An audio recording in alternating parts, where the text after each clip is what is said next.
and we've adopted different ways, even in terms of encryption, end-to-end encryption. You're doing different kinds of certificate installations.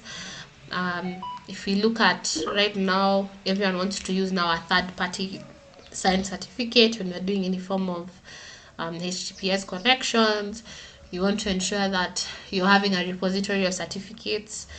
You want to store them in a central area just for easy management, as opposed to how it was before. You want to ensure that even when you're doing your encryption from end to end, it's more asymmetric in nature, and you want to ensure that it's not as simple as it should be, because you want to ensure that your data is not susceptible to any man-in-the-middle attacks. So it's a big change. Africa is actually at the front line in terms of how we're doing in terms of financial transactions. So we are really heavily reliant on how their data is being handled, because at the end of the day, no one really wants an application that's vulnerable. You don't have an application that's being intercepted. So things have to go and adopt to that. And also, when we mention that, now we have the different aspects of automation.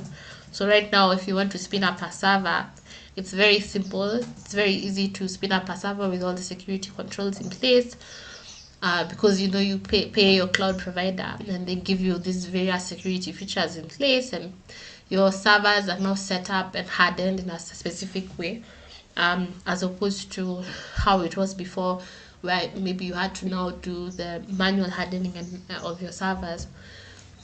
And then you have to ensure that, because now you're doing transactions for several people across Africa, and you want to ensure that they have an ease, because if you've noticed, most people don't want an application that doesn't work, and you'll notice most people will go to Twitter and they'll say, oh, this application doesn't work according to what I had expected. So you really heavily need to adopt automation in terms of security. And automation is very important because right now organizations run really large infrastructure. And as you come to this kind of multi-tenant systems with cloud, and you're doing your various containers, you have to look at different ways to automate that. So automation has become very, very critical in terms of ensuring that you're not doing things manually as you go along, but you're automating everything across your space. And then if we look now in terms of, as well as ensuring that you're doing your auditing of the people who are going into your systems, and integrity, and recording the sessions, that now has become a default necessity in most organizations, because right now the insider threat is the biggest threat. And because of that threat that's occurring right now in the environment, and the various frauds that have occurred across Africa and even in Kenya, you now have to look at that aspect. You have to look at the aspect of how do you manage your insiders? How do you ensure that you're recording their sessions, you're ensuring that anything that they perform on a day-to-day basis, you have somewhere where you can refer. And even in terms of threat monitoring, now has become a basic need. You start your organization, the first thing you have to think about is having a SIM in place, and the SIM has to monitor various aspects of your organization. Because right now, if you risk the fact that you don't have 24/7 monitoring occurring in your organization, and these things are not being fed into a SIM, you run the risk of having an attack that goes out of control, because one, you're not having a centralized place where your events and incidents are being logged. So you find you have an issue or an incident whereby, if it's not controlled well, if it's not having the proper auditing in place, you have you run the risk of actually ruining the reputation of your organization, and actually losing financially in terms of the losses you would get within your organization. So things have really changed, and it's for the better. And as we move to be the next generation of applications and technologies that we are using within our systems, we're looking at so many ways and even trying to even custom make better security environments for any of these systems, because we're trying to avoid having any person across Africa have an issue in terms of how they're doing their transactions, and how they're, if they're doing any of their transactions, you don't want them to have issues in terms of they're unable to you know fulfill whatever the application is supposed to do. So it's become very critical in all organizations in Africa right now to look at security, to look at how do I better security, how do I better in terms of incidents and events, how do I better user management, how do I better the session, how do I ensure that the session is encrypted end to end, how do I ensure that I'm automating my information, and how am I ensuring also that I'm reducing the cost or the overhead of getting several servers as opposed to not running them on a cloud network, ensuring I'm doing my containers with like Kubernetes, and ensuring that everything is running smoothly and to the best of my ability, because no one wants a system that is not working up to par. So cybersecurity is going to really change, and it's going to be something, and I'm looking forward to see where it's going to take us, because it's going to be really interesting to see how far we go. And people and different mindsets are coming into the organizations with different ways of doing their security, and when we all work together, we're able to counter any forms of information security incidents or issues of fraud, because at the end of the day, we're at a loss when these things occur. So thank you so much for having me in this session. I'm very pleased to be part of this Hackfest, and I'm looking forward to the various sessions that we're going to have today. So thank you so much. Over to you. Thank you so much, Stacy. As I mentioned, she couldn't join us in person, so she recorded her keynote beforehand, but it's always a pleasure to have Stacy. As I mentioned, she's one of the founding members of SheHacks. We've been together for 5 years and counting. We're actually celebrating our 50th anniversary, and it's always a pleasure to have founding members joining us in our different events. So as I mentioned, if you have any questions, please feel free to raise your hand or post them on the chat. But up next, we are going to introduce our very able panelists.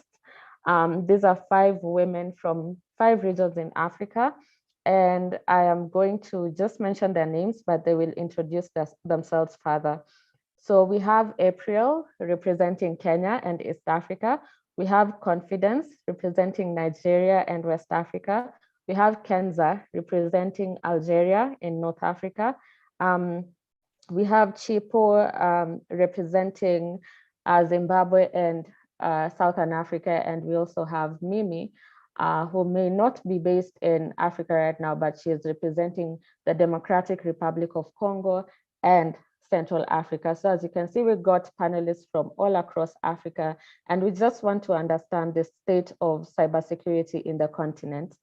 So we're going to begin. Maybe the panelists, you can introduce yourself, tell us about yourself, where you're from, and maybe an overview of the technology landscape in your home country or the region you're representing.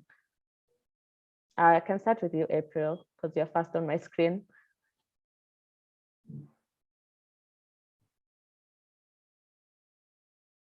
Oh, sorry, I should unmute you.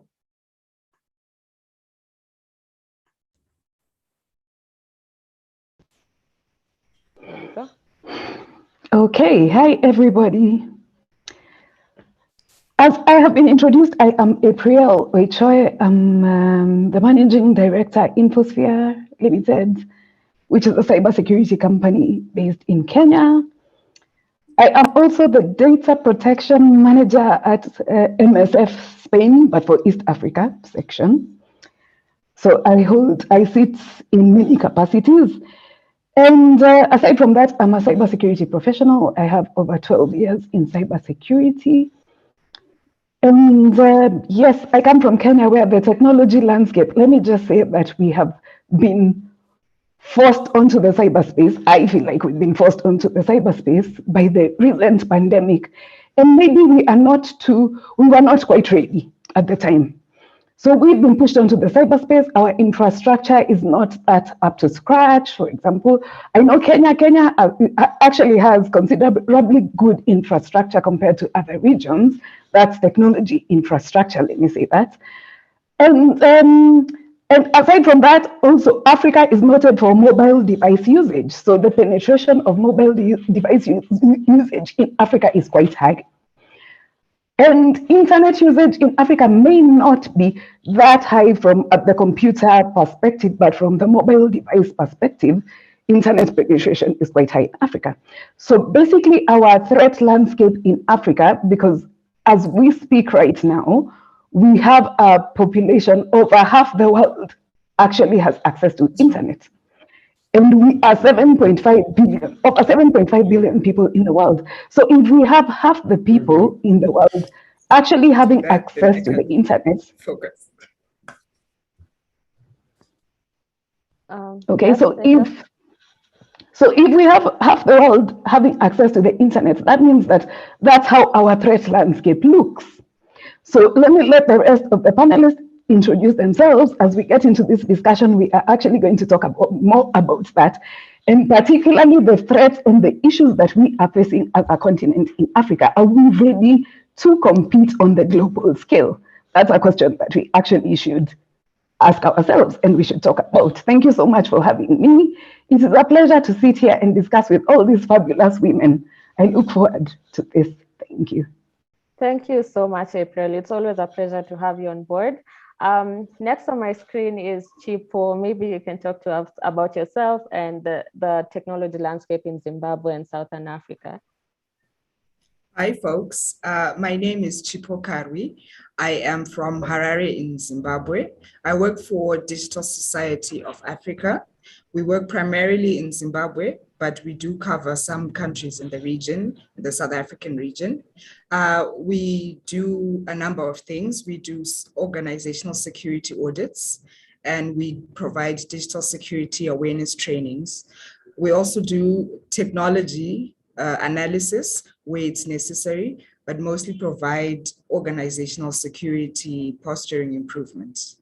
For our technology landscape, at the moment, there has been obviously, like April was saying, there's been quite a spike in the use of technology because of the pandemic, but then there isn't knowledge on how to use this technology safely.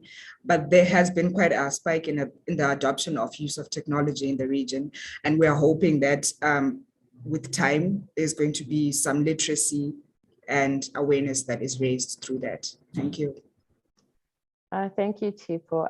Confidence. Good evening, my time from Lagos, Nigeria. My name is Confidence Stavely, and I am so excited to be here. I mean, I'm a woman's woman, so being here and seeing these beautiful faces just gives me so much joy. So yeah, about me. Okay. I'm a cybersecurity professional. I like to introduce myself as that. But some people, because of the way I'm able to, communicate cybersecurity awareness, generally call me a relatable cybersecurity queen. I'm a global shaper as well and an entrepreneur in the sector. I contribute to social responsibility through CyberSafe Foundation, and really CyberSafe Foundation is a leading non-governmental organization in the digital development domain, and we are on a mission to facilitate changes that ensure inclusive and safe digital access. And that's what I do on a day-to-day basis. We have quite a lot of initiatives that we're working on in the space to benefit the most vulnerable people in Africa and also to protect them. So we have an initiative to bring girls into cybersecurity. We have an initiative to protect the older generation, that's seniors. We have one to protect children, and then we have a general cybersecurity awareness campaign just for everyone to know about what cyber risks are. And speaking about sort of like the overview of technology, the technology landscape. I mean, April did a good one there with her intro, and it's not far from what you have in other parts of Africa. Yes, arguably Nigeria is a bit, really, forward in terms of technology adoption across the country. But we can definitely tell you that there's been this sort of rush to get onto the fourth industrial revolution and to sort of really take on technology, which COVID, further helped with. So there's much adoption of technology and little or no awareness around the risk, and that's what we have on the side of the continent. Thank you. Thank you so much, Confidence. That was an amazing start. Kenza, you can tell us about yourself and what it's like in Algeria. I don't know if I unmuted you. There you go. Thank you. Hi, everyone. I'm Kenza Meklish. I'm from Algeria. I'm a teacher at University of Science and Technology in Algiers.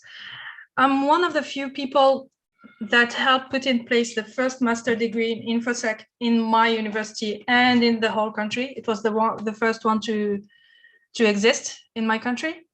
And I've been teaching a lot of things, mostly defensive security, but I do also intervene in some offensive ones. And this master degree was put in place like 9 years ago, I think, if I do remember, 8 or 9 years ago.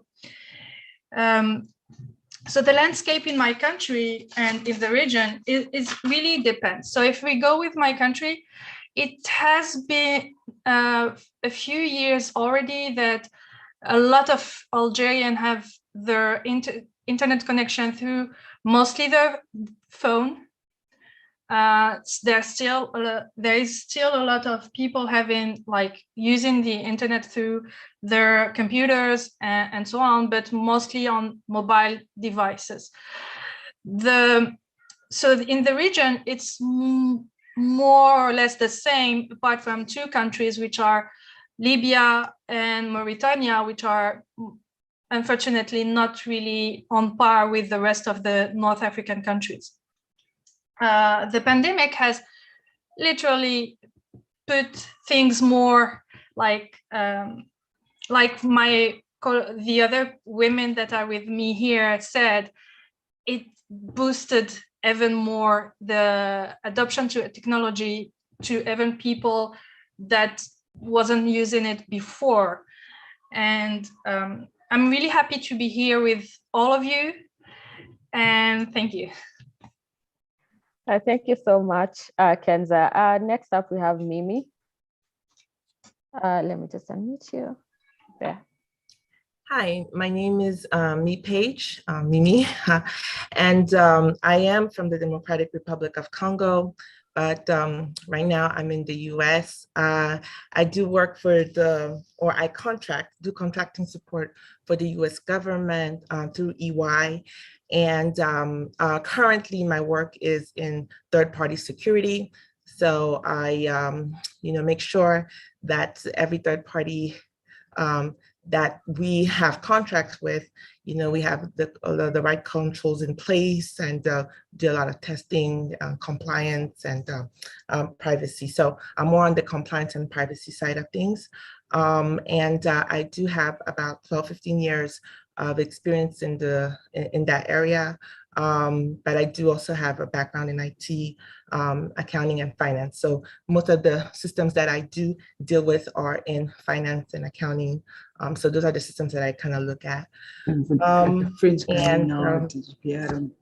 my God. I have a dual degree in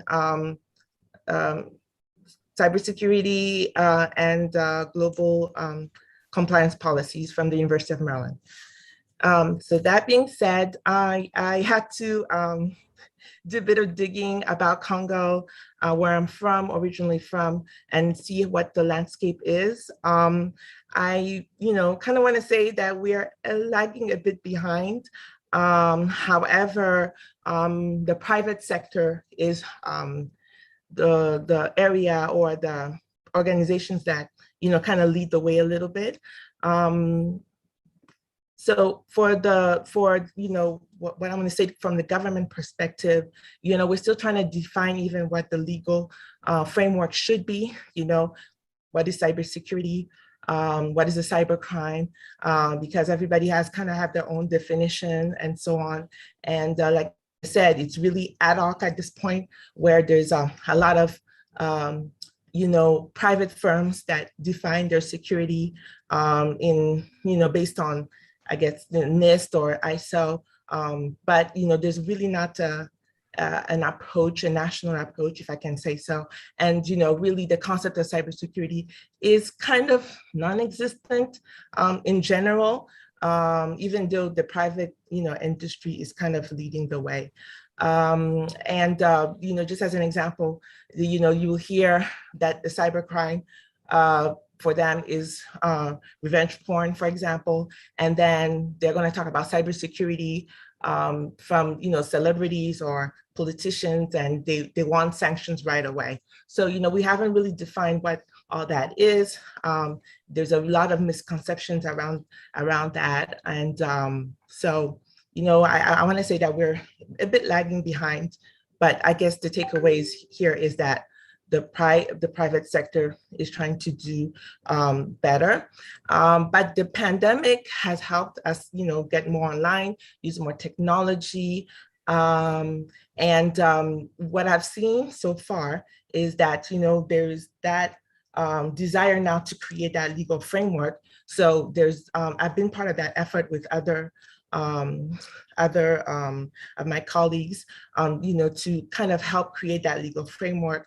And then there's a colleague of mine, her name is Nathalie Kienga. She also has launched the Institute of Cybersecurity and Infrastructure Security in Kinshasa, to also bridge the gap of education in cybersecurity. So that's kind of what I can say about Congo. Thank you so much, Mimi. So a number of you have mentioned the pandemic and how that has affected the way technology has been embraced. A lot of organizations and individuals are moving to the digital space, right?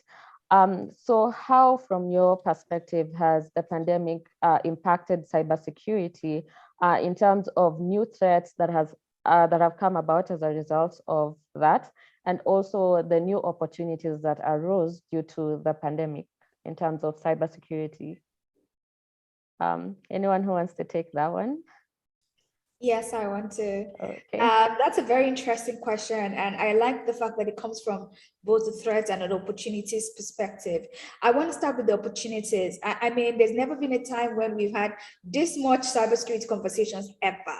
Like everyone is looking to get engaged, wants to speak about these things, wants to do something. We have these conversations also spark actions outside of the rooms we're speaking in. We have government coming to the table and acknowledging that cybersecurity isn't one thing that, we see in the movies with some guy hacking in the basement, but it's something that actually affects us in our day-to-day. And I think I really mean that on both the personal perspective and the enterprise perspective as well. During COVID, what we had was even people's WhatsApp started getting hacked, and got random people landing in our family chats. And so that really brought it home. And then we had the enterprises as well that suffered their own, their own share of the risk that came in plethora of it. So it sort of really hit home, how cyber can affect us in this world, and can really change things. So I would say the opportunity there was the increase, or the opportunity there now is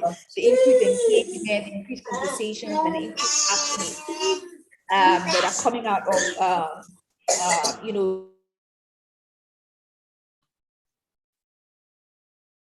Okay, so the increased engagement and the increased action that's coming out of those conversations that have been had. But the threat here, very strongly, that I want to mention is there was a huge increase in social engineering attacks from every type of social engineering attack. Actually, we saw a spike from phishing to vishing to smishing. Impersonation as it is. We saw a huge rise in that. We saw a spillover also of phishing and all of that, going into identity theft. When I'm speaking about identity theft, a lot of people don't really understand how serious this issue was or is at the time. Now, some people lost their livelihood because of this. So I know people, for example, who use Instagram as their showcase. If your Instagram account is hacked and you've gathered, say, 20,000 followers, and your Instagram account is your showcase for your product, best believe that is your livelihood. And I had very close encounters with a lot of victims that came about in that period. And one of them said to me, "Confidence, this is my livelihood. Please help me." And that's literally, those are the realities that we saw during COVID, and we're still seeing. But of course, the pandemic caused that spike because there was a spike in reliance on technology, and then, of course, a spike in cyber attacks. I'm going to just leave the stage so more people can share what their experiences have been. Yes, thank you so much, Confidence. That was really good. Mimi, do you have anything to add?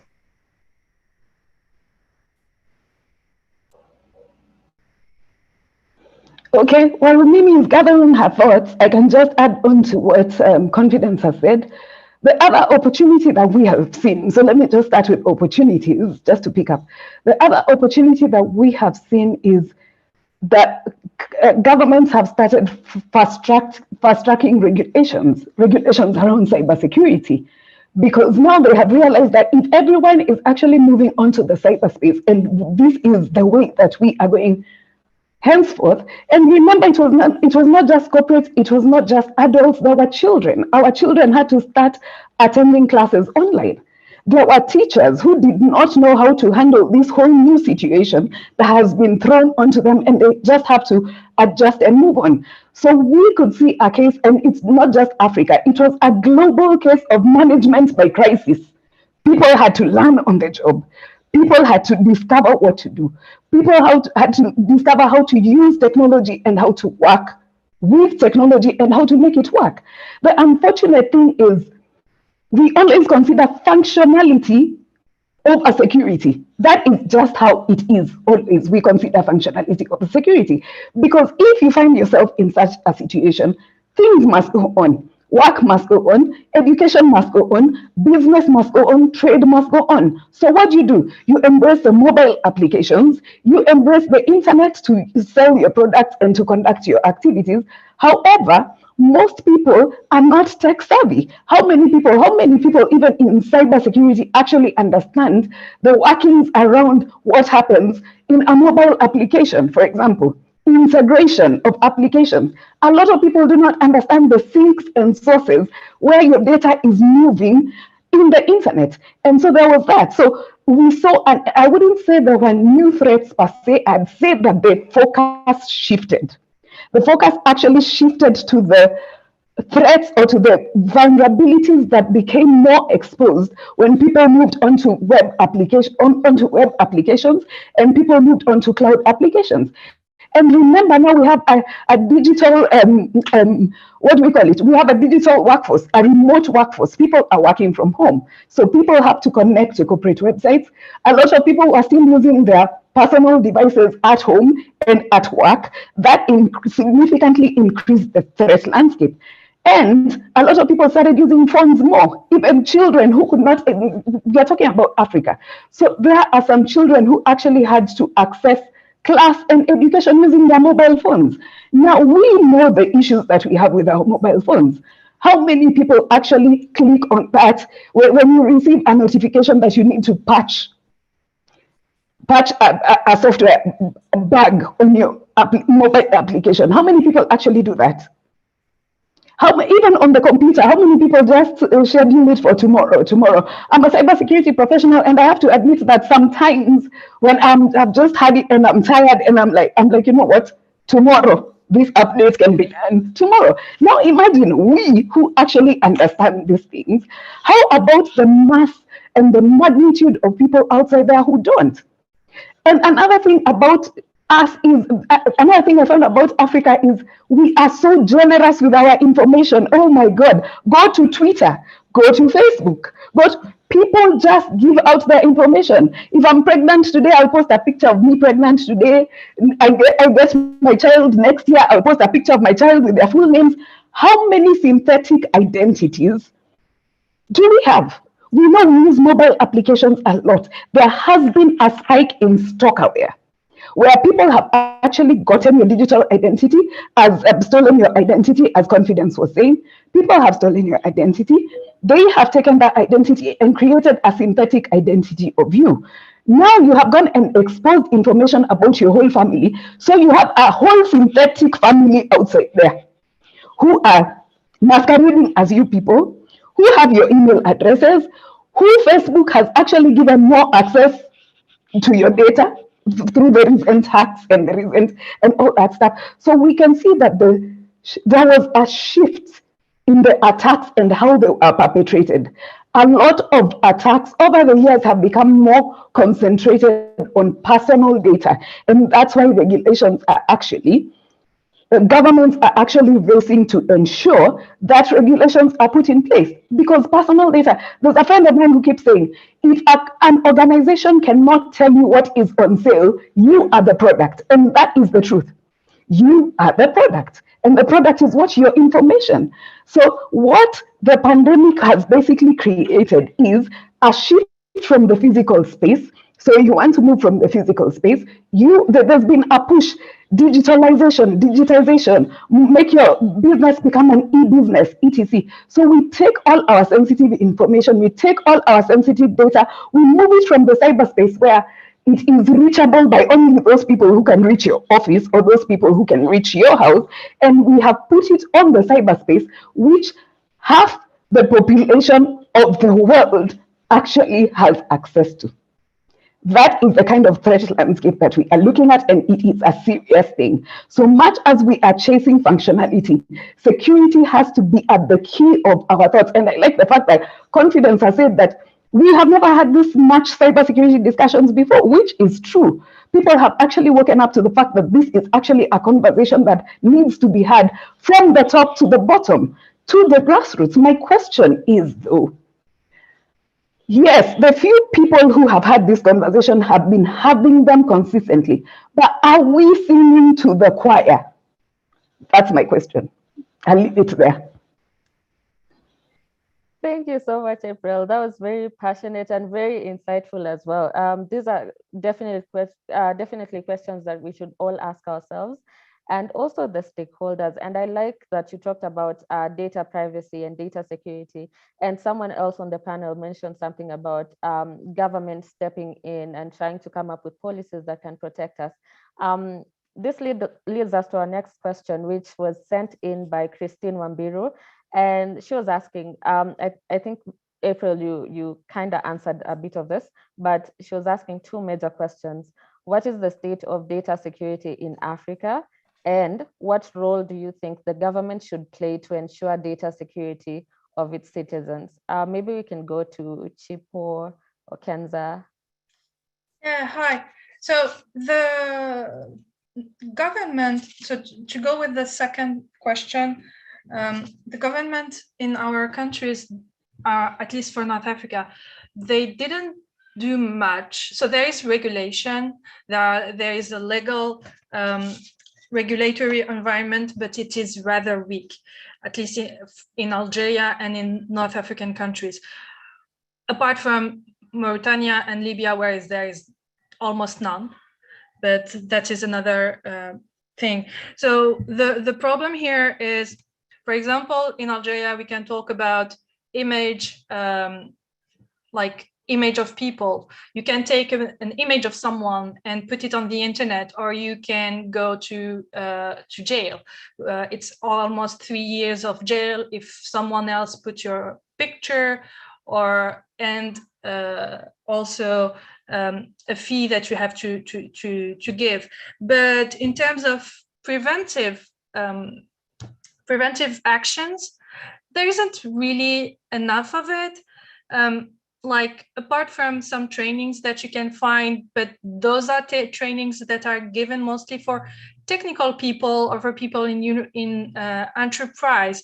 You don't have it for the general population. So the general population is like, they don't know what to do. They are left alone and they have to fend for themselves, which shouldn't be like this. So in Tunisia, for example, they do have some trainings, or not really trainings, but some PR about security done by the National Agency for Security. And they did that for the whole population and not just for the technical people. So it helped a bit in securing data of the people themselves. But for enterprise, so it's on the enterprise themselves to do things. And they tend to have, all of them tend to have an RSSI, and so they do work to make things in place for all that is confidentiality in place. But there is no guidance either from the country. So it's a problem. So in Algeria, there is no cert, but if you go to Morocco or to Tunisia or Egypt, there is a cert. They did put national cert. That helps, but it's still not enough, I think. What was the first question? Sorry, I don't remember it. They were asking, Christine was asking, what is the state of data security in your region? Yeah, so it's about, like, I think in most region in here, so it's not so good. I'm not saying it's completely bad, but it could be better. As I said, there is no national cert in Algeria, so there is no guidance. The regulation exists, but it's not enough, and so on and so forth. So it's more on the people themselves to do something, and it should change. Hopefully, I would like for things to change, but I don't know if it will in the near future, at least. Yeah, we definitely hope that it will change. So I'm going to throw in another question, which is a bit related. We've talked about government and some of the things that maybe, or a role that the government could play. A follow-up question to that, this was sent in by Nancy. What non-state players are most influential in the growth of cybersecurity in Africa now? Sorry, I didn't understand the beginning of the sentence. I didn't hear it. What? All right. Non-state, like non-governmental players are most influential in the growth of cybersecurity in Africa? We can say that the biggest enterprise do a lot of things. There are also a lot of help from individual people, but I don't know if we can say that it's enough. It's still not enough. That's what I would say. I want to add to that. Yeah, I think that, I mean, from my experience in Nigeria, I think that certain really big industries, private sector players really have a lot of influence on cyber advancement. And I'll give you an example of, say, the CBN, there's a regulator in Nigeria. The regulator in Nigeria has been able to put in place a framework for the financial institutions that is so great that I think to a very large extent, it really, really compares with what's obtained in other parts of the world. For example, when we speak about governance in terms of cybersecurity, in Nigerian banks, they must have a CISO, and the CISO does not report to the CIO. The CISO reports directly to the board. And that's a huge thing. It's a little thing, but it's a huge thing. You know what I mean? So those kind of strong frameworks have made the banking sector maturity level in terms of cyber to be way higher than any other sector. So you see, that's how one sector can actually play a big role in driving. Again, when this happens in one place, the chances of it replicating, across board is way higher, because again, the same people are going to be in the room when the national cybersecurity strategy is being put together, and generally speaking, as Africans, when money is involved, we are more careful. Yeah, I can see April agreeing with you. April. Okay, for Zimbabwe and the South African region, I feel that cybersecurity itself is not really as important as it should be. There's not much in place in terms of engines that move cybersecurity or discussions at all.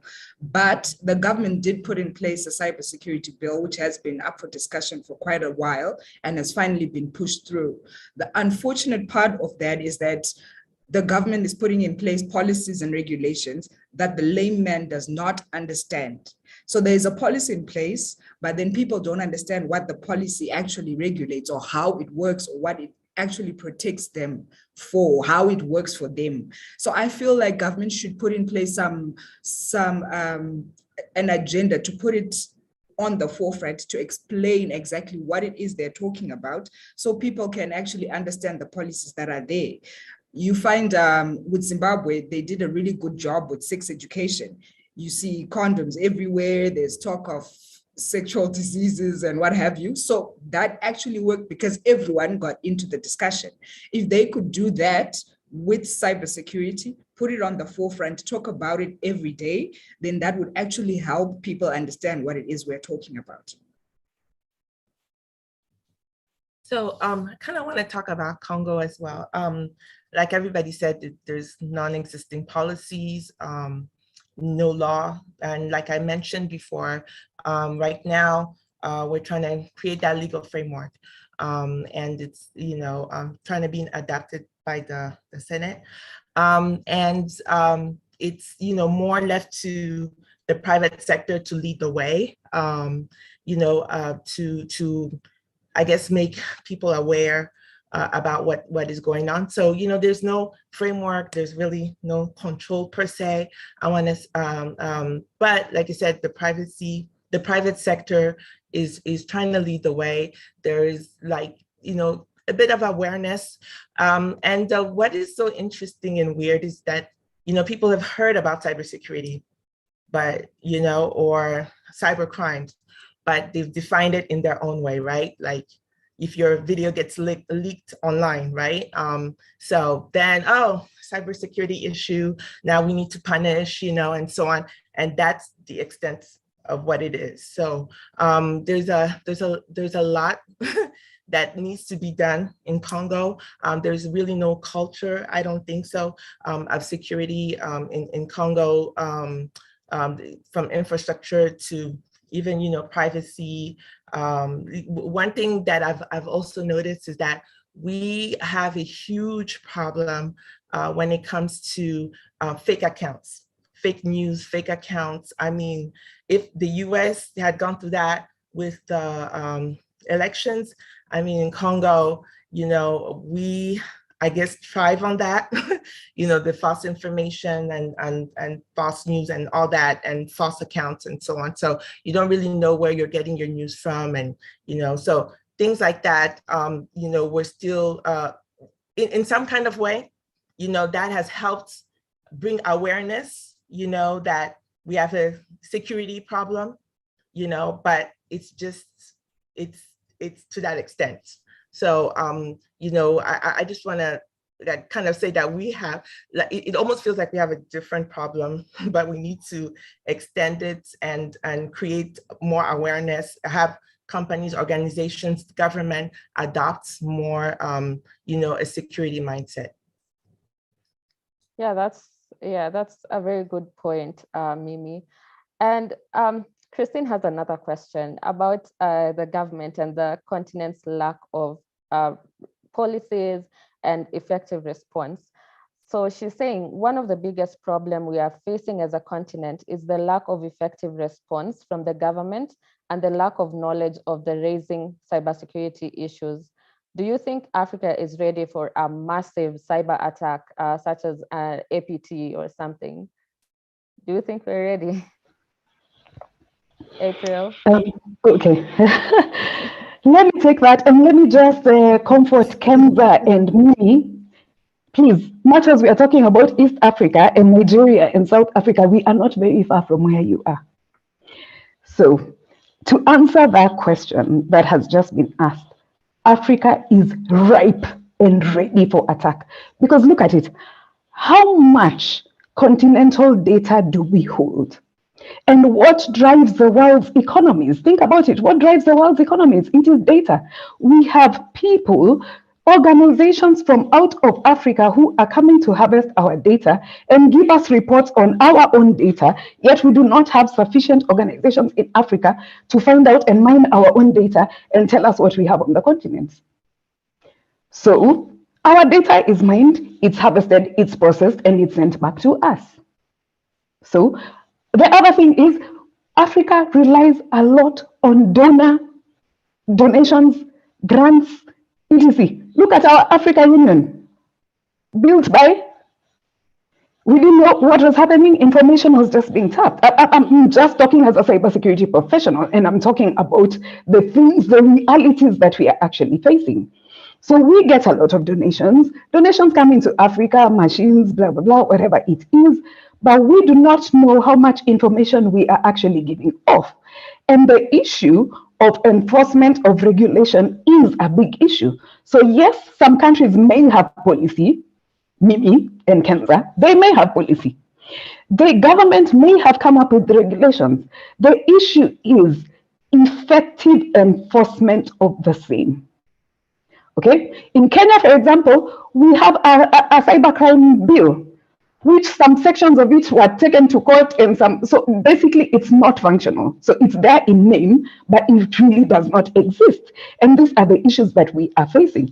So yes, much as the private sector is driving cybersecurity conversations and cybersecurity actions, if we do not have that push from the top, and as Confidence was speaking about Nigeria and how the regulator has enforced, this the cybersecurity requirements in the banking sector, in Kenya, Central Bank, I know for a fact, has regulations on cybersecurity. However, for banks and fintechs, however, it's not mandatory.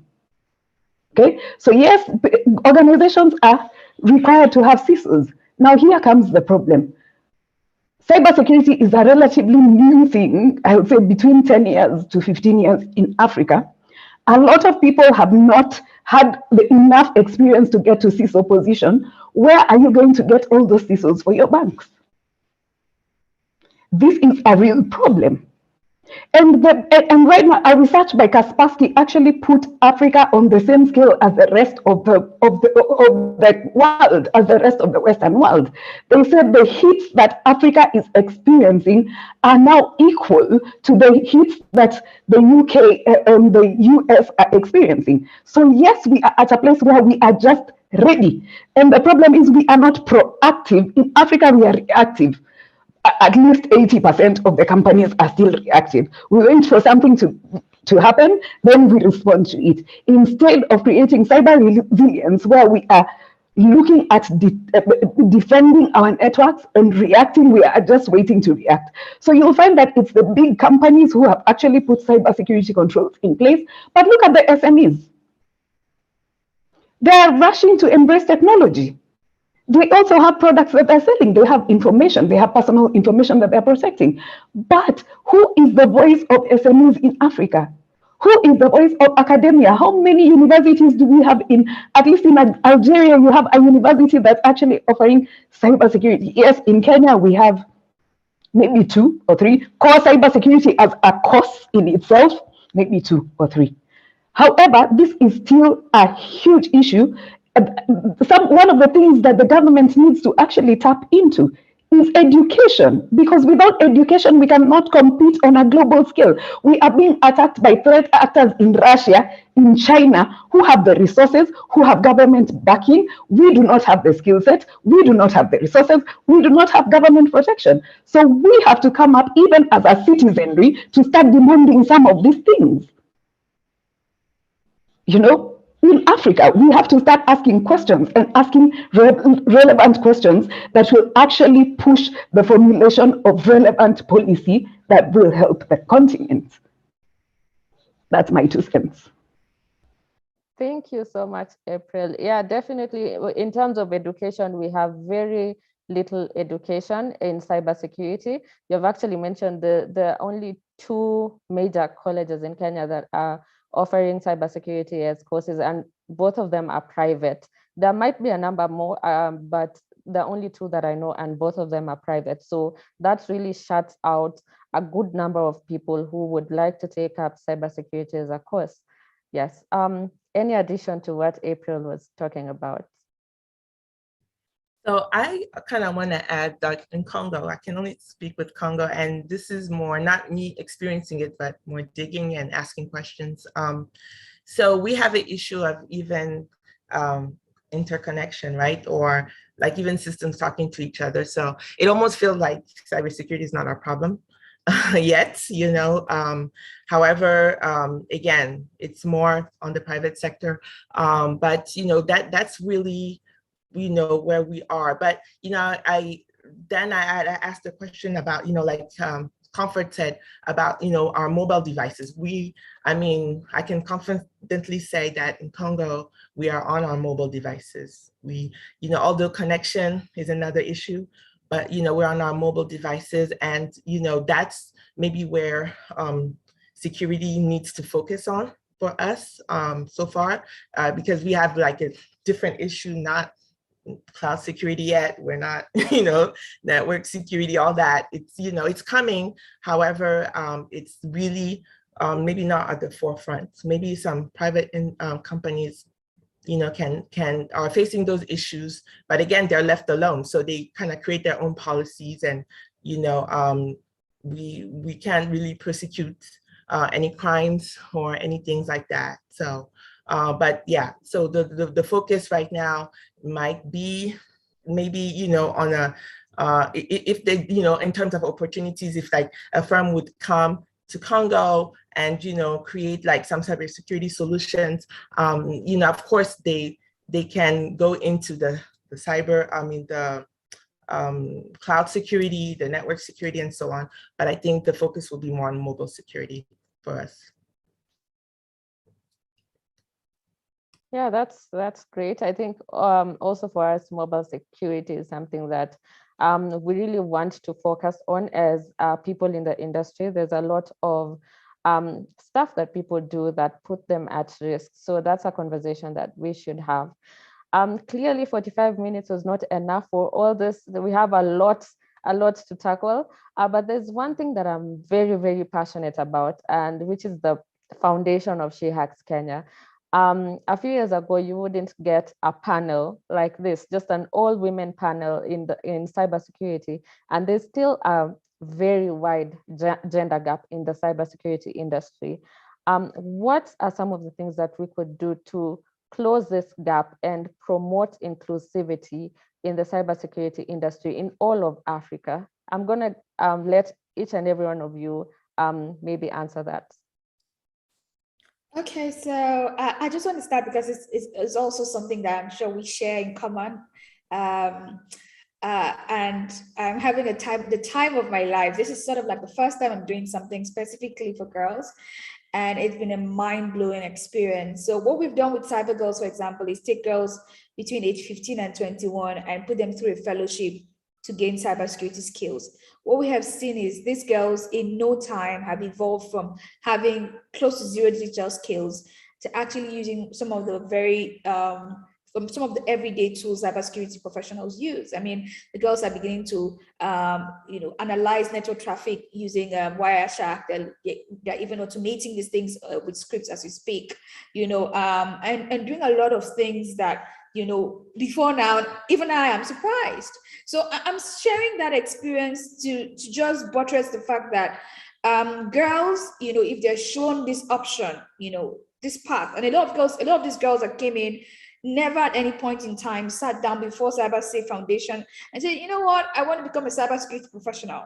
It wasn't a path they saw or could imagine because it wasn't presented to them. And now we have a lot of the girls, applying to schools in Nigeria to study cybersecurity, applying to places to study cybersecurity, and while they're still in fellowship, So I strongly believe that if we have to close this gap, we have to go upstream, get younger girls interested in cyber from senior primary to junior secondary. It's prime time. If they even move to senior secondary, that is a fantastic time as well, just before they get into uni.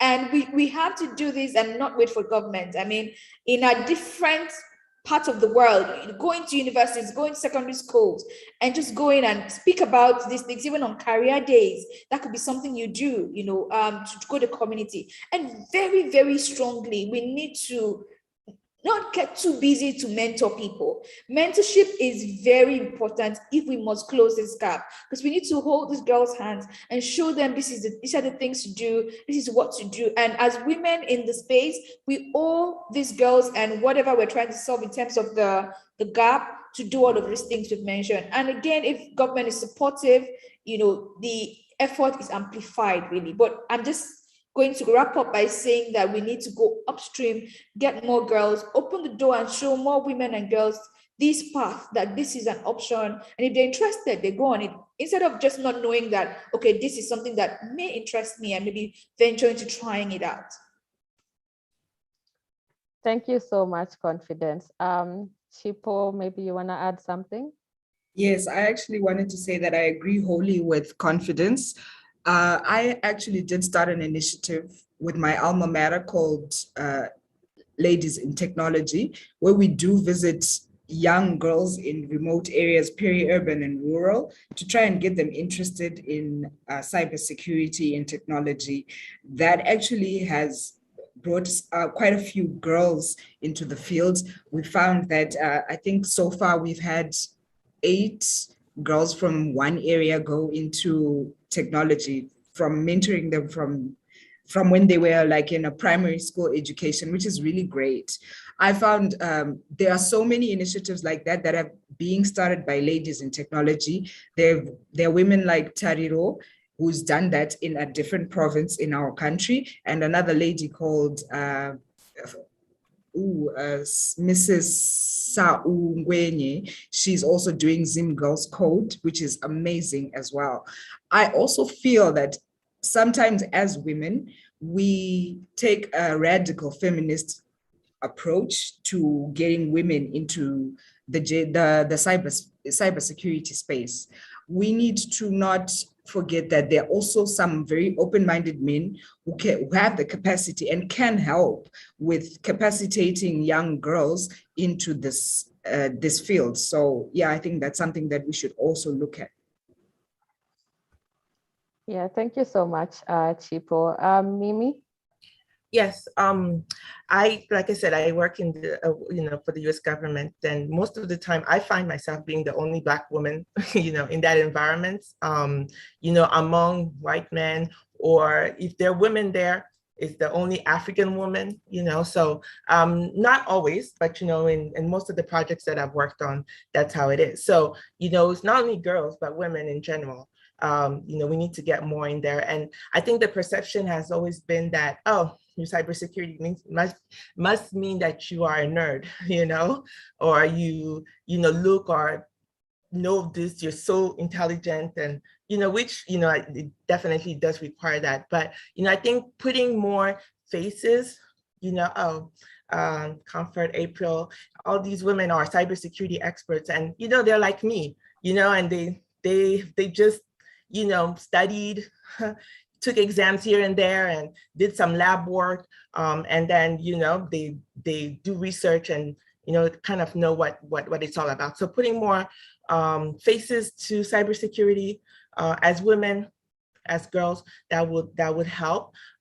In my country, for example, I've come to know about 3 other women, Natalie Kienga, Susan Tumba, and Rosette Chinguta, as cybersecurity expert. That's all I know. But, I'm sure there are others, but, just even, I guess, putting like a database together of just these different women's and networking would help. Myself, for example, when I will be in Kinshasa, I am intending to do a workshop and kind of talk about cyber security work in a very casual way, so that it doesn't feel so intimidating to people, as a reinventing maybe their career, giving them, I guess, showing them the good side of cybersecurity. So I think that, a lot of awareness, training, letting the government know how it's important to create an army of cybersecurity experts will help. Sorry, I just want to add here that really well done on the amazing work that Chihat is doing in Kenya. I mean, I saw that you went to Kenyatta University, for example. I mean, this is very commendable and exemplary of the efforts that we need to replicate across Africa. So well done, Lara. Thank you so much, Confidence. Kenza. I would like to say something. So I'm really happy to hear that you are doing a lot of things for bringing women to cybersecurity in your countries. Luckily, in Algeria, we don't have this problem. We are much of like 50% women, 50% men. In all computer science or cybersecurity, so I do see all students, and there are a lot of women wanting to do cybersecurity. It never, like, even in the beginning of computer science in Algeria, it was never seen as a man thing. So it naturally evolved into something that is done by everyone. And when going through universities, so there's a bit more women that goes to university in Algeria, a little bit more than men. But in the end, in computer science, we have almost the same number of guys or women. And even in computer science, in cybersecurity, it's the same number. I've been teaching for 8 years cybersecurity, this master degree of cybersecurity. And for all these years, some years there's a little bit more women, some years there's a little bit more men, but it's always around half the population that is women and men. I hope really that it will be the same for other countries, and you'll be able to do the same. But I arrived with a state of things that was already there. So I can't really give more insight about what to do to make it happen. Like, it was never a man thing at the beginning in Algeria. And that's how it was in the beginning. So that just evolved in the same way. Thank you. That's very encouraging to hear, Kenza. It's so encouraging to hear that there are places in Africa where we don't have that imbalance, gender imbalance. So that's encouraging. And I hope that we're also going to follow in that direction and have equal opportunities for both genders. April. Okay, I'll be brief because I know our time is up, but just to add on to what my fellow panelists have said, I believe one of the fastest things that we can do to bridge this gap is to incorporate cybersecurity education in schools. We have to start there, because the private sector may do all that they are doing, but it's not enough. Because how many children have the advantage of maybe like having a computer or have the time and the luxury to actually sit down and watch a webinar that has been designed by whichever group? So First thing is to incorporate cybersecurity in schools, and that means educating teachers, which is a tall order. If you think about it, it may actually take a really long time to do. The second thing that would encourage more women to get into the industry is, let's face it, cybersecurity is about passion. Sometimes it doesn't matter how many years you've spent in university. Someone can come out of there as a 16-year-old who's just passionate and who just wants to learn, and they grasp these concepts and they are so good at it, and that's it. So if I was looking for someone to hire, your university qualifications do not really matter to me if you cannot perform as well as this person who just started learning by themselves and got with the program and got the interest and took it on.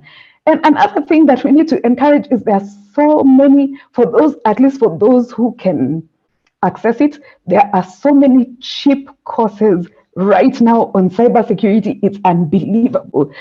The Udemy's, all that stuff, you do not actually need to sit in a classroom to get cybersecurity education. As I usually say, I have come to see myself from my personal experience. I'm a core computer science major and cybersecurity major for my master's core. But there are some things that I am learning so many years later after going through undergraduate and going through my master's from the internet. So Google and YouTube University, for those who want to get into cybersecurity, Google, YouTube University have you covered. If you're actually serious, you can actually learn. So there's everything for someone to do. There's personal initiative, there's private public sector partnerships, we have to work together, and there's work for the government to do as well. Because we cannot just sit and assume that Africa will be ready to sell our wares on the cyberspace and compete on the cyberspace, yet we are not putting in the effort and the resources that the West is putting. We'll always be playing catch up, which is ridiculous at this point in our lives with the fourth industrial revolution and hackers and attackers using artificial intelligence and machine learning to actually craft malware and send it across different botnets and just make networks across the internet to make our life chaotic. We cannot be reactive. We cannot be sitting on the fence. We have to be proactive. It has to be a conscious choice from every single person in every area that we are looking at, from top government to the individual citizen. Thank you so much, April. It's definitely not a one body effort. Everyone should chip in, all stakeholders, and there's still a lot of work we need to do in terms of capacity building, bridging both the skills and gender gap. But this has been a very amazing session. This is a dream come true for me. I remember telling the group, the leadership group back in July, like, I want a panel, an all women panel, and it actually came to pass. Thank you all for honoring this invitation, coming to She Hacks, having a conversation with us. We're looking forward to more engagement with you. And if there's anything the community can do for you, please always feel free to reach out to us. You have done an amazing job for us. There's so many comments in the section, comments in the chat. People are very thankful for all you have done today, and we appreciate you for that. Yes, so I think we're gonna end the panel and head over to the next session, which is by Evelyn Kilel and Bran Ombongi. Thank you so much, ladies.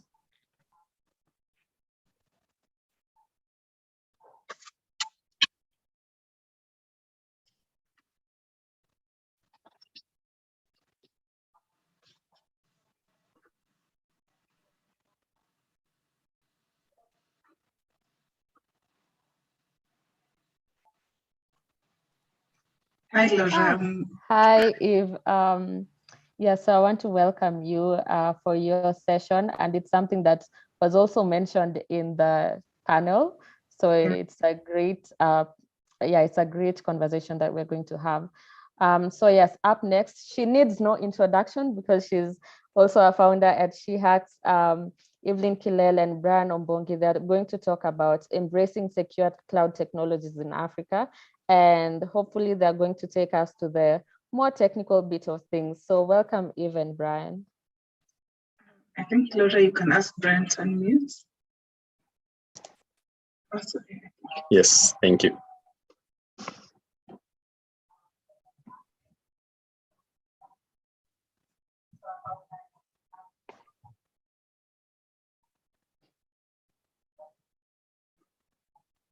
Just a little bit of a second. Let me do the presentation.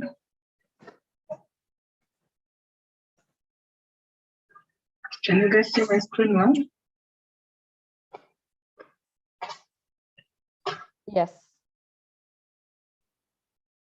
Okay, so basically, my name is Evelyn Kilal, as Laura has mentioned. I'm one of the co-founders of SheHearts, and also a cyber security assurance engineer in Safaricom.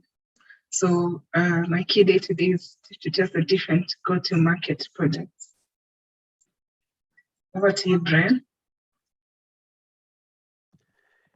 Yeah, I'm Brian Ombonge. I'm a security architect at Safaricom, mostly focused around endpoint security. Couple of certifications there, but that's really who I am. I work with Eve in the security department, and happy to be here.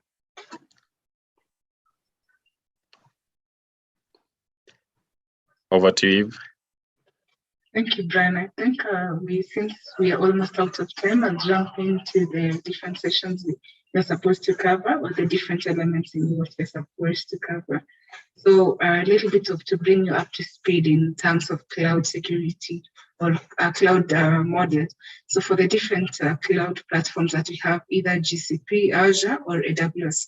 So what happens is we have two aspects to it, where there's a customer aspect to it, and then there's the AWS part to it. So a customer is responsible for security in the cloud. When I say in the cloud, is what services are we turning on, or what services are we configuring to support the different products that we are migrating to AWS? Are you encrypting the different data sets that you have? And how's networking aspect managed from a customer perspective? And then on the AWS side, AWS is concerned with the security of the cloud, where if it's the data center, who has access to what? And we have for example, for this particular presentation, I'll be a little bit biased to AWS, as that's what I'm really keen at and a little bit more experience on. So like in an element of what availability zones are available, let's say you're in US. So there are different regions that are available in a US environment. If it's Africa, mostly we use the regions that are available in the EU region. So those are the different elements from a cloud setup. So in case you find something new, please write it down so you can do a little bit further research later, or ask us questions with Brian.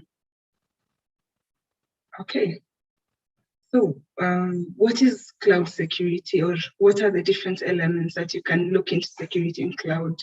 So one of them I could start with is accountability and data ownership in terms of things like data protection and regulations. So let's say you're in Europe, what are the different compliance aspects are you supposed to be at in terms of security? Because they have policies like for IA GDPR for EU, and also there's a different policy for a place like US. So to be compliant to that, what do you need to do? You need to have like a robust authentication in terms of how do you manage the different users that have been configured in the cloud. And then encryption, what mode of encryption do you use? So for example, for encryption, it varies in the different cloud setups.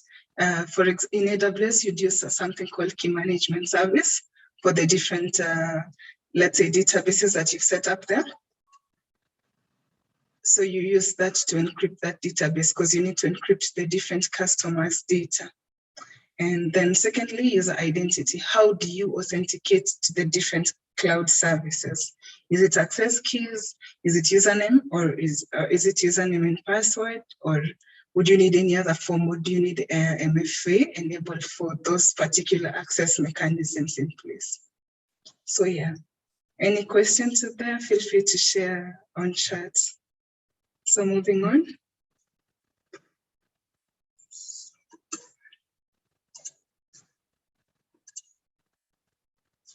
Okay, so the third aspect, the third one would be service and data integration.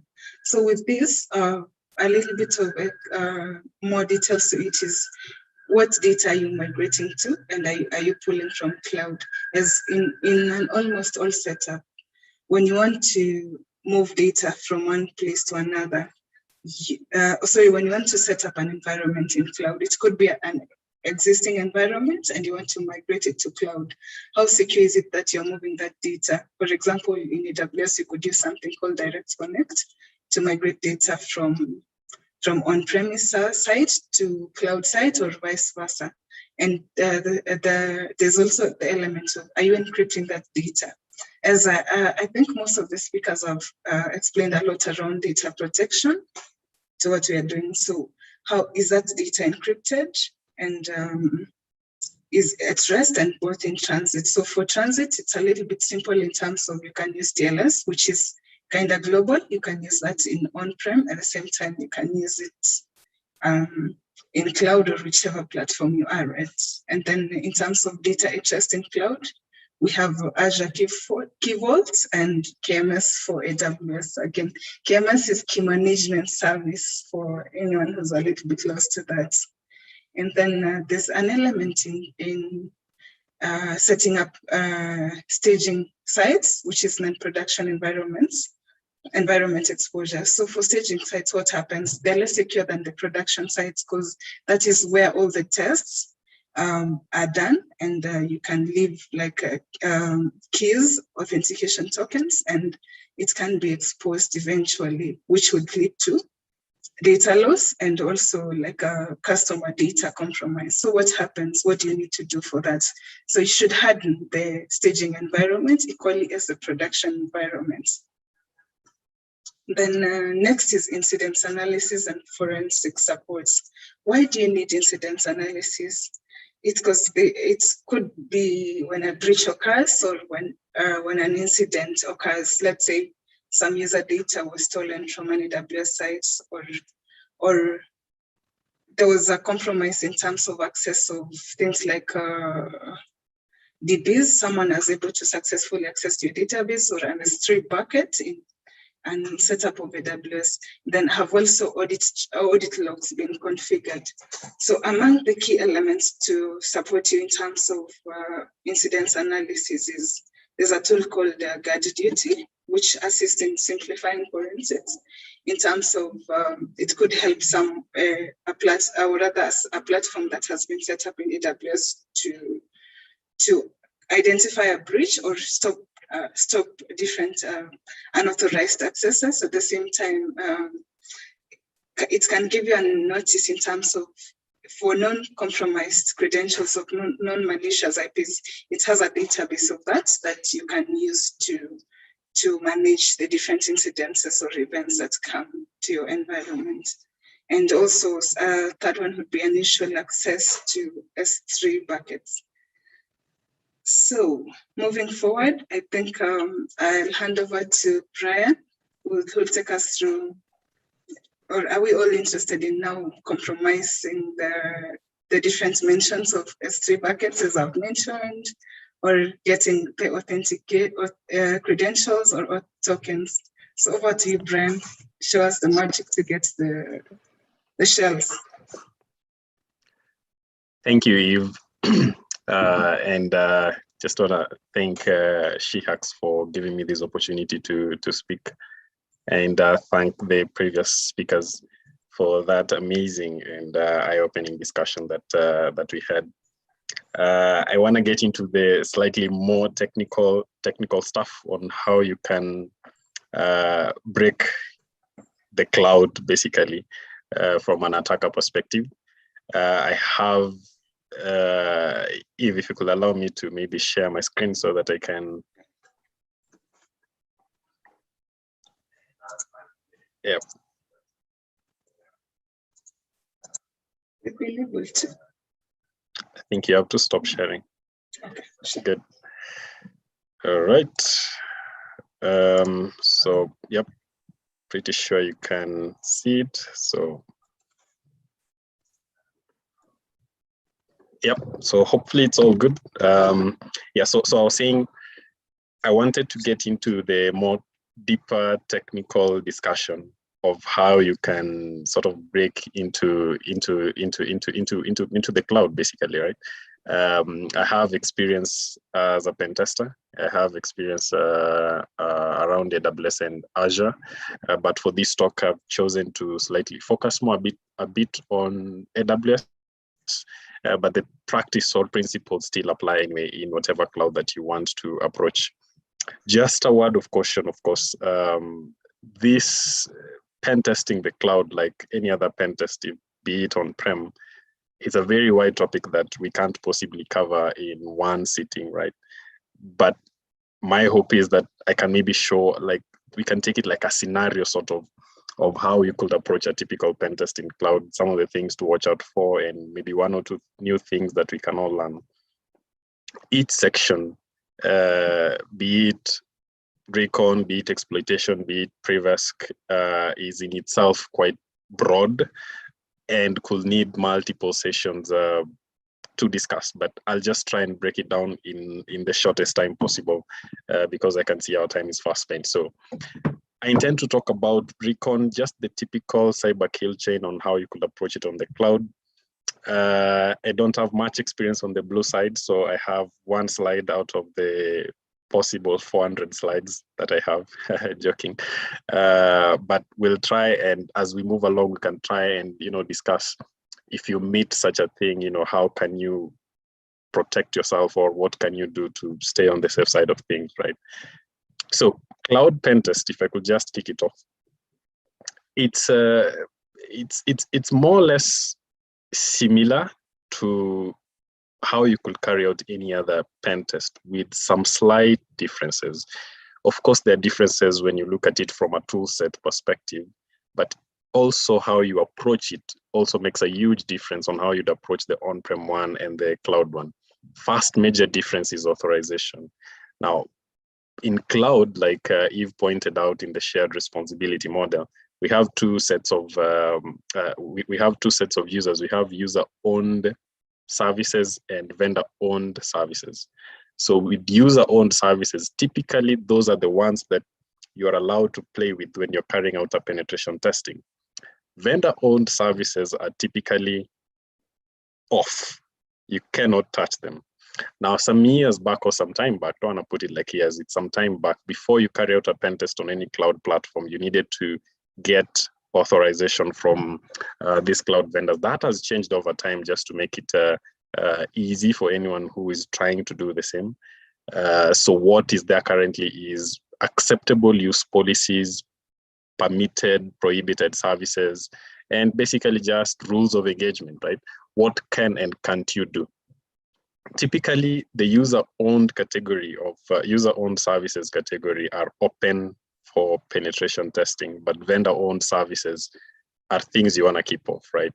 There are things that are typically not allowed. Anything that probably involves some denial of service, brute force on core services that are run by vendors. These vendors are in this case AWS, Amazon, Azure, and GCP, and there are others also. Anything that involves flooding is typically off the mark, right? But things like EC2 instances, you could have virtual machines. If you're talking of Azure, they are within scope of what you can do. It's important that you don't step into the toes of vendor-owned services by knowing your scope, agreeing with, if it's a customer, probably you're doing a pen test on, or your company, or you're just doing it from, a black hood kind of a perspective. You really need to know when not to overstep your mandate and kick in like an incident response procedure within these cloud platforms, right? So after you've gained authorization to carry out a pen test, then what next? Of course, typical methodology that you could follow. You want to run your discovery. It could be active, could be passive. Basically try and gather as much information as possible before you can begin your exploitation phase. Now, there are a couple of things that you want to look at as an attacker of how you could approach this kind of activity, right? So first, you want to know what kind of assets are in use. It's important to know what kind of assets are in use because the cloud is huge. The stuff that is on AWS is basically your data center sort of lifted and taken off to a cloud. You could spend time, effort, money on the wrong things that probably won't get you anywhere as a pen tester. Typically, if you're in a pen test engagement, you probably have a week or two to get your findings. And if you don't properly understand what assets are in use and narrow down your scope, you're going to just play around things that really won't matter in the end, right? So you need to know what services are subscribed or what services are the users using. Is there Lambda? Is there S3? Is there is there like some gateways? Is there some Route 53 kind of stuff, infrastructure setup? You really need to get your mapping right before you start, right? The other thing that you want to look at, and again, this is not an exhaustive list, but one of the other important things that you need to look at is how do users authenticate to these cloud platforms, okay? The end goal, of course, is to gain access to a system. If you're carrying out a red team or a penetration testing, usually that is the goal, getting access to a system through a set of misconfigurations or vulnerabilities. And then, so therefore, it's important to understand how do users authenticate, because you're going to deal mostly with credentials when it comes to cloud. This could be in the form of username and password. They could be in the form of an access or secret key. They could be in the form of JSON key files. It could be in the form of a federated system. And we'll see an example in my next slide of how you can identify a federated system and how you can take advantage of it, okay? So I've already mentioned how what you really need to do in terms of discovering the services and assets that are in use. When we are talking of assets, we are also talking on a broad category. Is a particular company or client using AWS or Azure or GCP, because there are different tools that could be very specific to certain cloud platforms in case you want to use them. So it's also important that you know, especially if you're approaching it from a black box perspective. Typical, like on-prem, you want to plow the public sites, anything that is on the public, credentials, pastes, keys, anything you could find on GitHub, any username, passwords, combination of secret access keys, anything that you can get before you begin on the active side. The cloud is rather interesting because it still suffers from the same pitfalls that are there on-prem because it's humans who operate them.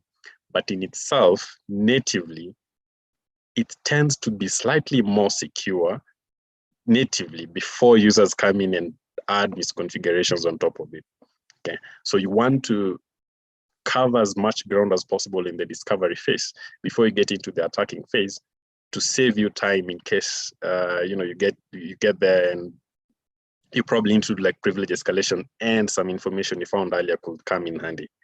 So I want to give two quick examples on discovery and how what it could mean to you as a penetration tester on what you can do. Just try and get my laser.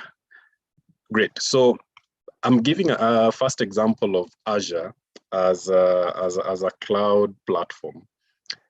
If you find or you have a client or you're doing a pen test on a system that uses Azure, then one of the things that you want to check is how users are authenticating. And what I was driving here is if you use this link, for instance, and you change just this part, I should have highlighted it, from you probably use a username and the domain that you want to check. This is public information. This is not protected information. This is public information that anyone can access. It can give you a picture of how users are authenticating to cloud. In this case, this is a federated system. Now, quick brush through. There are multiple ways in which you could authenticate to Azure. One of them is, of course, using a federated system where you have a system like ADFS, which will sort of link or trust your credentials from on-prem to sites that are hosted outside your your data center, if I put it that way. There are other ways like password hash synchronization, where your credentials are taken from on-prem and synced through an AD connector to the cloud. There's also pass-through authentication, where you can authenticate on the cloud, and the actual authentication actually happens on-prem, but the service you're accessing could be on cloud, which takes the request on-prem for authentication, and on-prem answers with, you can access or not. Focusing on federated systems is a very interesting research that I was going through some months back by CyberArk, called the Golden Sample Attack. So what I meant by discovery, if you find, for instance, an organization is using a federated system, then as an attacker, you can start forming a hypothesis of how you can attack that particular authentication system. If users are using just normal username and password, then you can easily just try stuff like brute force. You could try stuff like trying to get credentials that were leaked and trying to reuse them. There are multiple things. That's the usual stuff that you could do if you find like a user password kind of combination setup as an authentication system.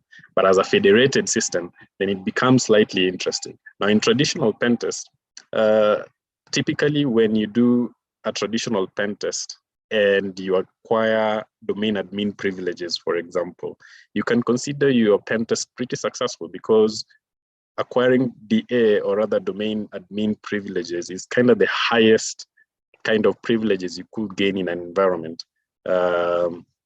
But when you put cloud into perspective, then the AD is no longer the biggest or the highest in terms of hierarchy of the stuff that you could attack.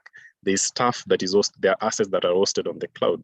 Now, the Golden Sample Attack borrows its name from the Golden Ticket Attack, which uses the KRB TGT account to basically forge requests. I don't want to get into so much into it so that I don't lose everyone, but it kind of borrows from the same principle that if you actually attack an on-prem environment and you gain access or rather compromise a system like ADFS, the federated system that provides federated access, then you could steal the private key that signs the SAML responses, and you can forge your own responses that can give you access to cloud resources. So you could basically stretch your pen test findings or other pen test engagement from on-prem to cloud very easily with this kind of attack. I've included links at the end of the presentation. You can go ahead and read about these Golden Sample attacks. Very interesting research from CyberArk. The other bit that I wanted to show in terms of demo is pillaging platforms like GitHub. Now, Git and GitHub is a very interesting concept of commit and commit histories. So if, for instance, you committed credentials to your repo and then you realized, of course, these are credentials, they shouldn't be committed, you remove them and send another update to your repo, then typically that is stored in the commit history. With proper tools and even proper just manual plowing through, you can easily find some of these credentials. This is the typical developer mistake. It's not just developer, but typical user mistakes that we do when we are writing code and commit it with some hard-coded secrets. One of the many tools that you can use is Gitlix, which can help you. Just on this slide, on this section, I'm just showing how to install it, how to run it. Right here, just run it on the sample page, which is the Gitlix commit history page. And you can see quickly it has identified the access key for AWS, okay? So just one of the many ways in which you can do this. Typically, if I am not wrong, GitHub should alert you whenever they find some hard-coded secrets. But in some instances, it's not easy to know these are actually hard-coded instances. And as a user, you need to go also and check your own environment to ensure such stuff are not left on your code. Okay. Now with these credentials, this is just on the discovery phase. This is public information. Remember, with an access and secret key, you can access, as we'll see later on, resources in AWS, for instance. Okay. So again, on the discovery, a lot that can be done. This is just a very, very, very tiny, just to appreciate the different ways in which someone can gain access to a cloud instance. If you go straight to exploitation, assuming you've gotten some access, or even if you haven't gotten access, then of course the next step is exploitation. Okay, and if you notice from the discovery phase, I've jumped over the typical active-passive kind of enumeration, which again, due to time, we really won't get into that as much. Okay, so straight into exploitation. Again, the typical stuff that you could do on-prem still apply. The OWASP top 10 still applies on cloud. Developers that are developing applications on-prem are the same developers that develop applications on the cloud. The typical vulnerabilities that exist, the CVEs, injection stuff, are still the same stuff that you can typically find in cloud. Okay, with an interesting twist. Stuff, that there are some vulnerabilities which, from an attacker perspective, kind of give you more. Something like server-side request forgery or XML external entity injection. These two typically are interesting to find in a cloud setup because, as we'll see slightly later on, is if you have an SSRF vulnerability, there's a way you could use it to gain access to instance metadata that is stored within stuff like EC2 instances, which could further advance your attack. The other thing that you can't take advantage of is takeover opportunities. What I mean by this is, let me just jump to the next slide where I've explained takeover. In some instances, you could have S3 buckets, which are publicly exposed with writable permissions. Now, again, I'll say this, before you even make a bucket public from AWS, you really have gone a significant step to misconfigure your environment because AWS clearly warns you. By default, no bucket is made public, but in the process of making it, it clearly warns you of the dangers of doing so. But if users are following the typical practices, cybersecurity practices, then we couldn't have a job and we couldn't have this conference. So if you have an S3 bucket that is exposed to the public with writable permissions, then you could do stuff like S3 code injection, okay? The other things that you could do like domain hijacking. Domain hijacking is a rather interesting one, as you can see on the bottom right, where over 60,000 domains are vulnerable. This is an article by Bleeping Computer, which I've also attached at the very end of my slide, just to paint a picture of the kind of risks that are there with the hijacking opportunities. I could just explain slightly more on what domain hijacking is. This is where you have a site that is referencing an S3 bucket. And then over time, that S3 bucket is probably deleted or removed, but this domain reference to that bucket is not removed. So if you visit that domain, you get such an error that no such bucket exists. As an attacker, you can go and register the bucket with the same name, same region, and attach your malicious code. And the next time a user visits that site, they will be redirected to your malicious code. And that's what we mean by domain hijacking. So that's common on S3, CloudFront, Route 53. Again, focused heavily on AWS, but the same kind of concepts can apply in any cloud, as long as you have the typical misconfigurations.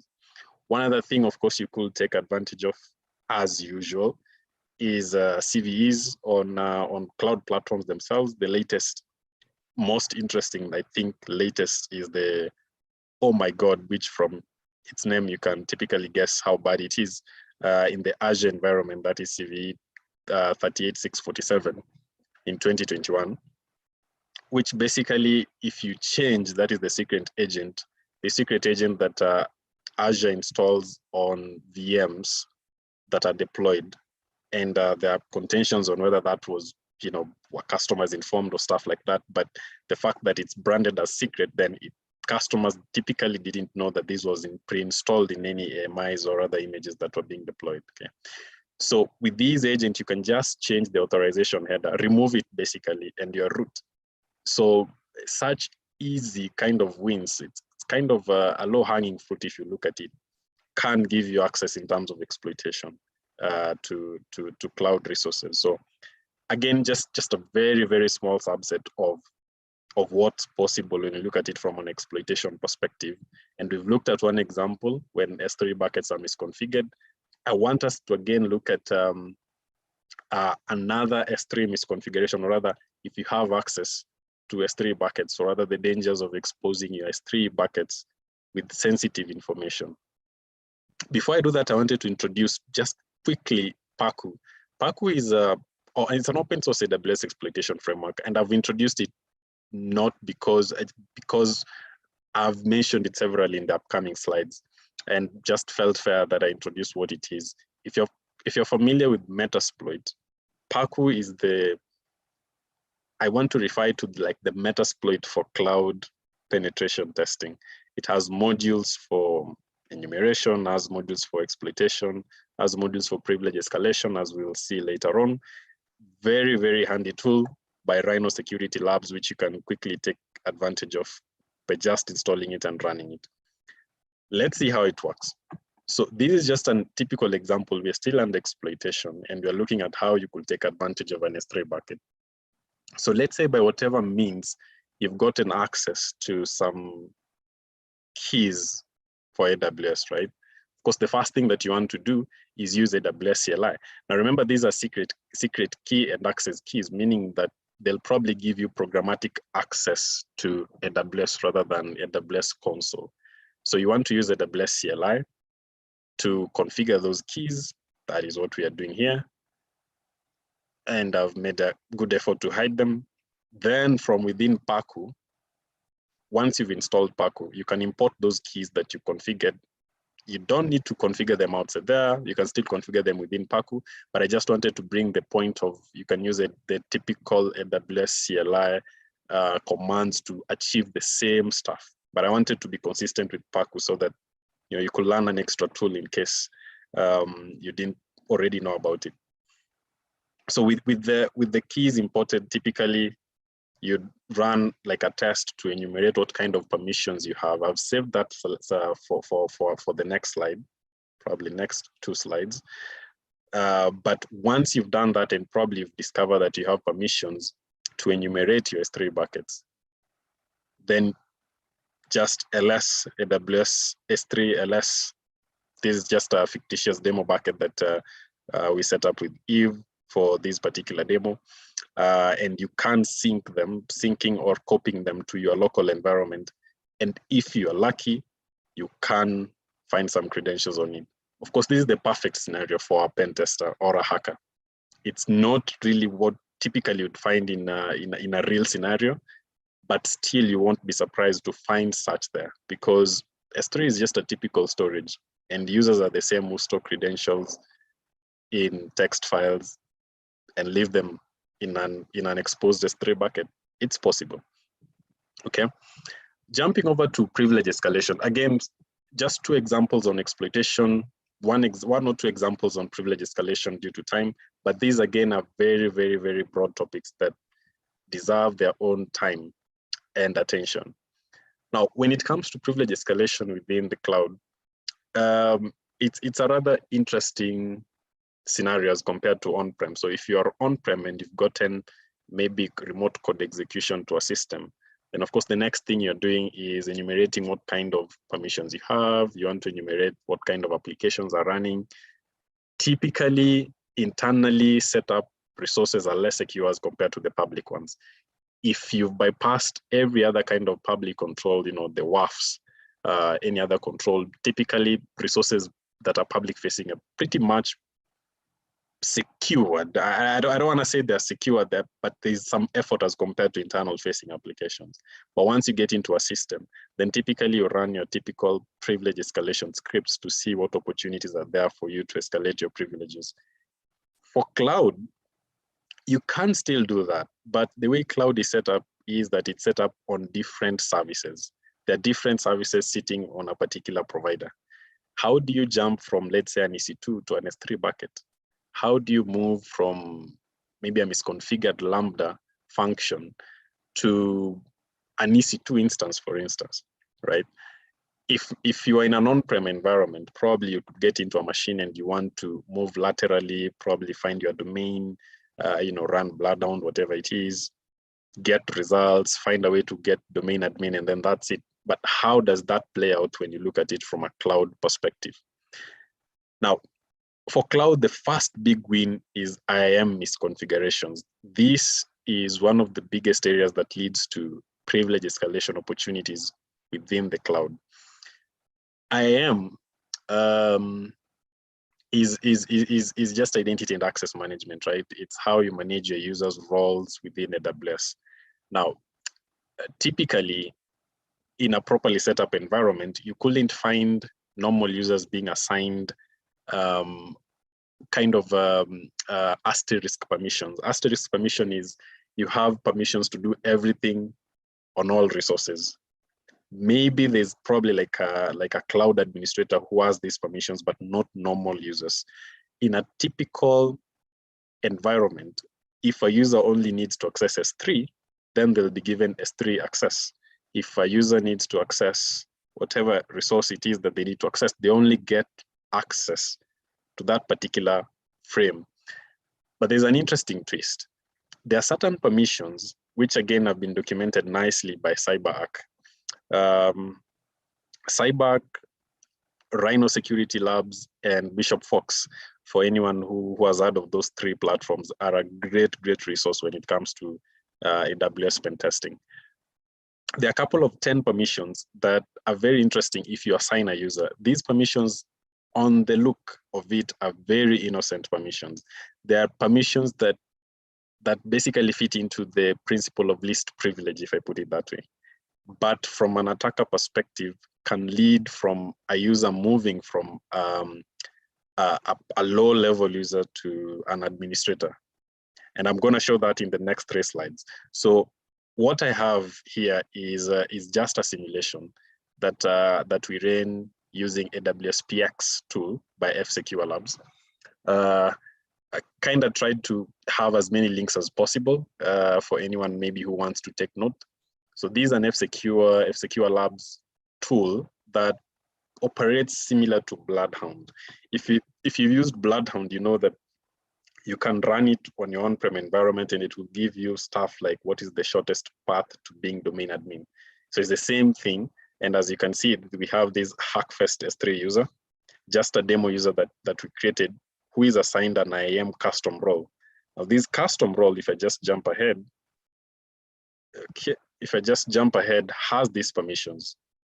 So has permissions to list policies, nothing wrong there. Maybe get the role that they're running in, the role policy version, nothing that could tick. If someone is operating an AWS instance without security in mind, these are not permissions that they'll really be bothered about if a user has them. But right down here, we have two sets of permissions which are interesting. One of them is create policy version. The other one is set default policy version. Should probably have highlighted that one. But if a user has these 2 sets of permissions, then you're going to see how they can easily move from a standard user to the equivalent of an administrator, if you are thinking of it from an on-prem perspective. So all these permissions that are quote unquote keen to watch out for are documented in this lovely blog by CyberArk. You'll find even labs on Bishop Fox on how to take advantage of some of these permissions. And in the next 2 slides, we'll just see how we can take advantage of that.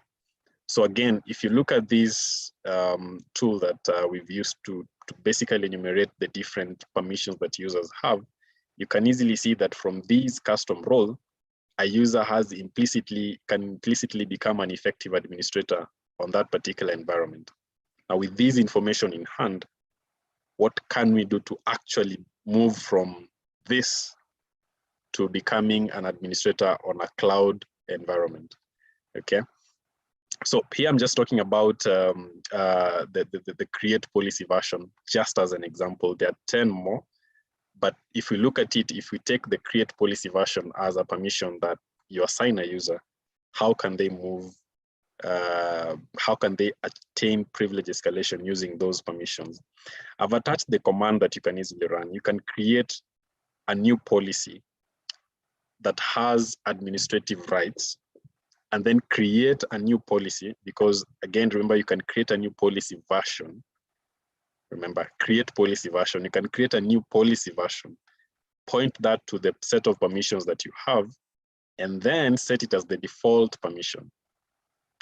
Now, since we introduced PACU, how can we achieve that within PACU? So first, we assumed maybe we had some set of credentials, maybe leaked, maybe acquired via any other means of exploitation or recon. We import those keys, and then we run this module, the IAM previous scan module. Very easy to work. And as you can see, it's actually running through all those sets of permissions that have been mentioned before. And for our case, it's only finding two, which are interesting for privilege escalation. One of them is create policy version, and the other is set, or rather change the default policy version. The others are potential, but not confirmed, because again, this user does not have those permissions. Okay, so this is automated. First, it will run. It will enumerate the permissions that the user has. It will try and check the potential privilege escalation opportunities that are there, and then it will go ahead and actually attack that misconfiguration, if I put it that way. So as you can see, it's starting to create a new policy version. Privilege escalation succeeds, and now the user has administrative permissions on all resources. This is what I call asterisk permission.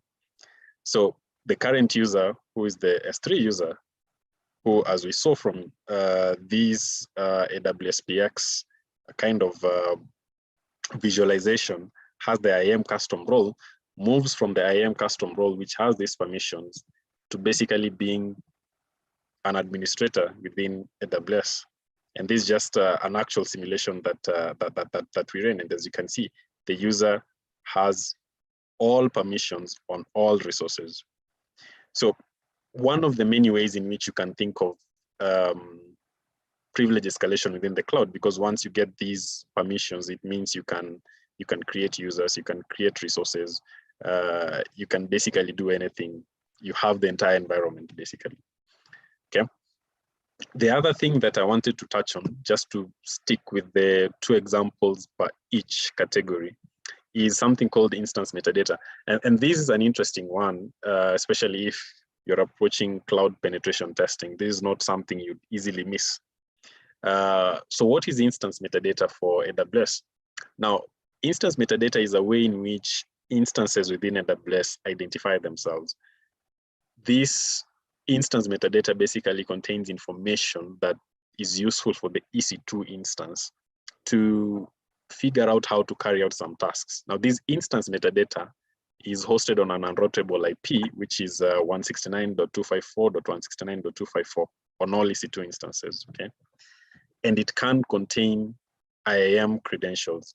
Now, one of the most famous breaches, the Capital One breach, which happened on the cloud, actually took advantage of the EC2 instance metadata in its attack chain, okay? So first, of course, an SSRF vulnerability was exploited. The EC2 instance, as you can see, was running WAF software, that is mod security, which was compromised by SSRF, and then instance metadata was queried, which we'll see. Just let me check the time. Yeah, so which we'll see in the next 2 or 3 slides of how actually you can take advantage of that EC2 instance metadata to move within the cloud. Okay. An interesting case, the Capital One breach, good one to listen, know what happened, read about it. But that being said, I just want to move to the last bit before I do like a 5-minute summary with the demo. And then maybe we can go to the questions, if any. So, like I said, I obviously can't give justice to the blue side of the blue side of cloud. That's because it's not really my area of specialty. I specialize more on the pen testing side. But like a friend told me yesterday, the world has enough hackers. It doesn't have enough blue teamers. That's where we should be focusing in. And hopefully you can put in more effort in this, but with that great injustice, let's look at this single slide. So there are multiple ways in which you can, of course, build your detection strategies. And on the right, I've just shown AWS the different tools that are available for you as a blue teamer to collect logs, analyze, find threats, and respond to them. Okay, this is actually a very easy diagram with very complicated lines, but basically we have services like CloudWatch, GuardDuty, Config, which will constantly check your environment to see does it match the, or rather take like progressive note of how your configurations or rather your infrastructure is within AWS. You have Inspector, which will kind of run something like a vulnerability check on your environment. You have Trusted Advisor, which will give you hints on where you're not doing well in terms of your cloud setup.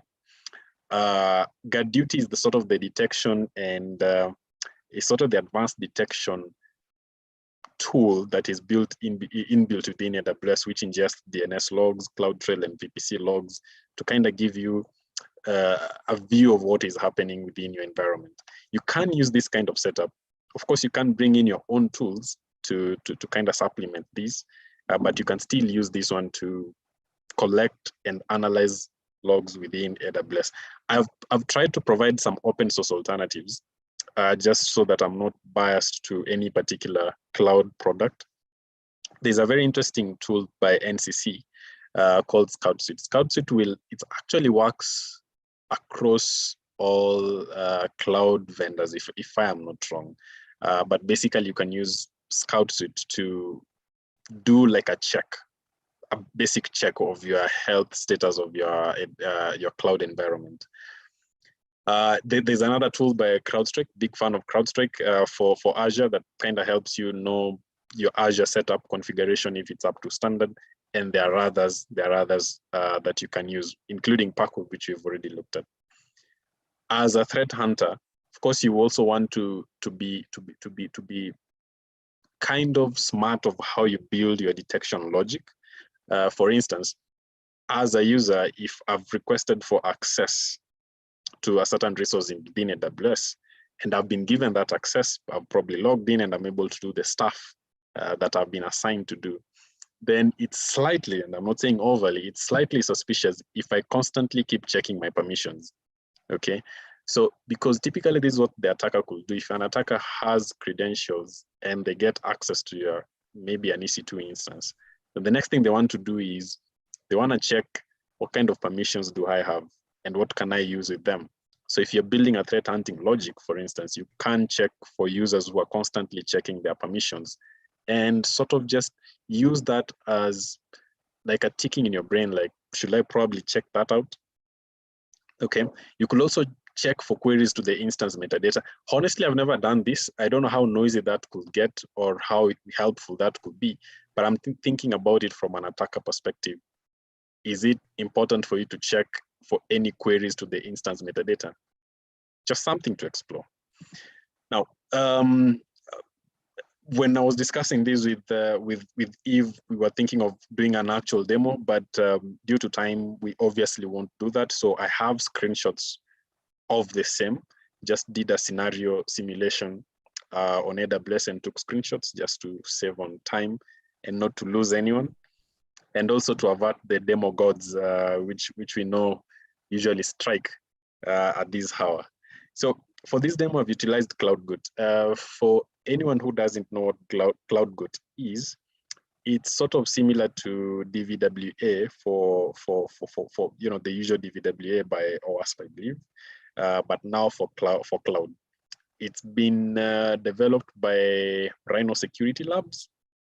Yep, Rhino Security Labs, and has multiple scenarios that you can deploy on your cloud environment to basically simulate some of these attacks, right? And the one that we were quickly looking at is the EC2 SSRF scenario, which kind of ties everything that we've discussed so far into an actual scenario within AWS. Just a point of caution, when you're running these scenarios, and if you really want to run them, remember you're running them against AWS instance or Azure instance, which is tied to your credit card. So if you misconfigure it, for instance, or if you allow public access to an intentionally vulnerable environment, because this is an intentionally vulnerable environment, you can easily kind of figure out what will happen, right? I wanted to mention that it's tied to your credit card so that the point sinks home that at the end of the month, you're gonna have a huge bill. So I'd advise tie down your security groups to be accessed only by your IP address. Close anything you don't really need. And once you've done that simulation, it's just better to destroy that entire simulation in its entirety, right? So Cloud got very easy to deploy. If you go to these GitHub repo, you'll find these different scenarios. Run it, install it, and create whatever scenario you want to create. So in the backend, I've already tied these to the generous SheHacks AWS account, but of course it's been decommissioned to create this EC2 SSRF instance. And as you can see, it creates around or adds around 33 resources within the cloud instance. To start you off, it gives you credentials to the Solus. I don't know if this is pronounced Solus or Solus user, so that it can kick you off in terms of your enumeration. Okay. Now with those credentials, we can use Paku. Again, that's why I really introduced Paku, because we are heavily using it in our demo. We can configure those credentials within Paku and basically start the process that we've been looking at: enumeration, exploitation, prevesc, and all that, right? So it's easy to configure using the AWS CLI commands. Just configure the profile, add the secret key, add the access key. You can easily skip the region. You can run the STS get call identity command just to see what kind of user you actually are, assuming you actually found credentials maybe sitting on the dark web, and you have an access and secret key, and you're not sure what kind of user you are, or even the user ARN, then you can run this command just to see. And in this case, you can see that this is the Solus user. You can import those within Paku and start off your enumeration process. Now, on my right, this is what I highlighted, that Paku comes packed with multiple modules. These are just the enumeration modules. There's the exploitation modules also. So you could easily run like an ECS enumeration, a Route 53 enumeration, just to see what kind of permissions you have, what can you do with let's say an S3 enumeration result, if I put it that way. It's easy to run these commands. You just do run and then the particular module that you want to run. And this is just an example for this user that we've loaded. If you run this particular module, you'll see that the user does not have any permissions to list the permissions they have. This typically could be this policy that we have here, the list policies. It means that on the backend, the user source does not have the list policy permission. That's why they are not able to enumerate any permissions they have. But as an attacker, of course, you want to run through all kinds of enumeration. You want your enumeration to be as broad as possible to cover all angles. So in the next slide, I've just gone directly and hit the nail on the head on the particular module that actually gives us a little bit of information, and that is the Lambda enumeration module. Now, Lambda within AWS, if you're not familiar, it helps you run infrastructure as code, and usually it's susceptible to misconfigurations or other credential hard coding instead of using the managed security way of managing keys within AWS, right? I think that's Secrets Manager. So if you have, in this case, hard-coded keys, automated modules like Paku can easily scour through all regions with the credentials given and discover any credentials that are hidden or hard-coded within the Lambda instance. So in this case, we find an EC2 access key and an EC2 secret key. Even from the naming, you can easily know that then the next point of attack, or rather the next point to pivot, is an EC2 instance, right? So then what do we do with these credentials? We rinse and repeat, come back, load them, create a new profile for them, load them, start the enumeration process all over again, know what the user is running, know how to attack whatever permissions the user has or whatever access the user has. Okay, so we load these keys, and that's the step one. We set the keys within Paku. After setting them, we run the, and again, I've just gone straight to what works. Typically, you'd have a frustrating journey enumerating stuff up to this point, only to realize this is what works. But patience is another character of an attacker, right? So you can enumerate the EC2 instance. And as you can see, we have quite a number of information. We have one instance that has been found, 4 security groups, blah, blah, blah, blah, 2 VPCs. This just allows 2 particular endpoints within the cloud to talk to each other. And anyway, with that, you can basically enumerate further this information that you have by running data. It's just a command called data EC2 to basically output the data that has been captured by these modules output. Okay. Part of that data, these are very long data, but part of it, and I've just snipped, part of it, we have a public DNS name that points to an EC2 instance. So what comes to mind when you have a public DNS name? It means that probably there's a website that is already hosted in an EC2 instance or by an EC2 instance.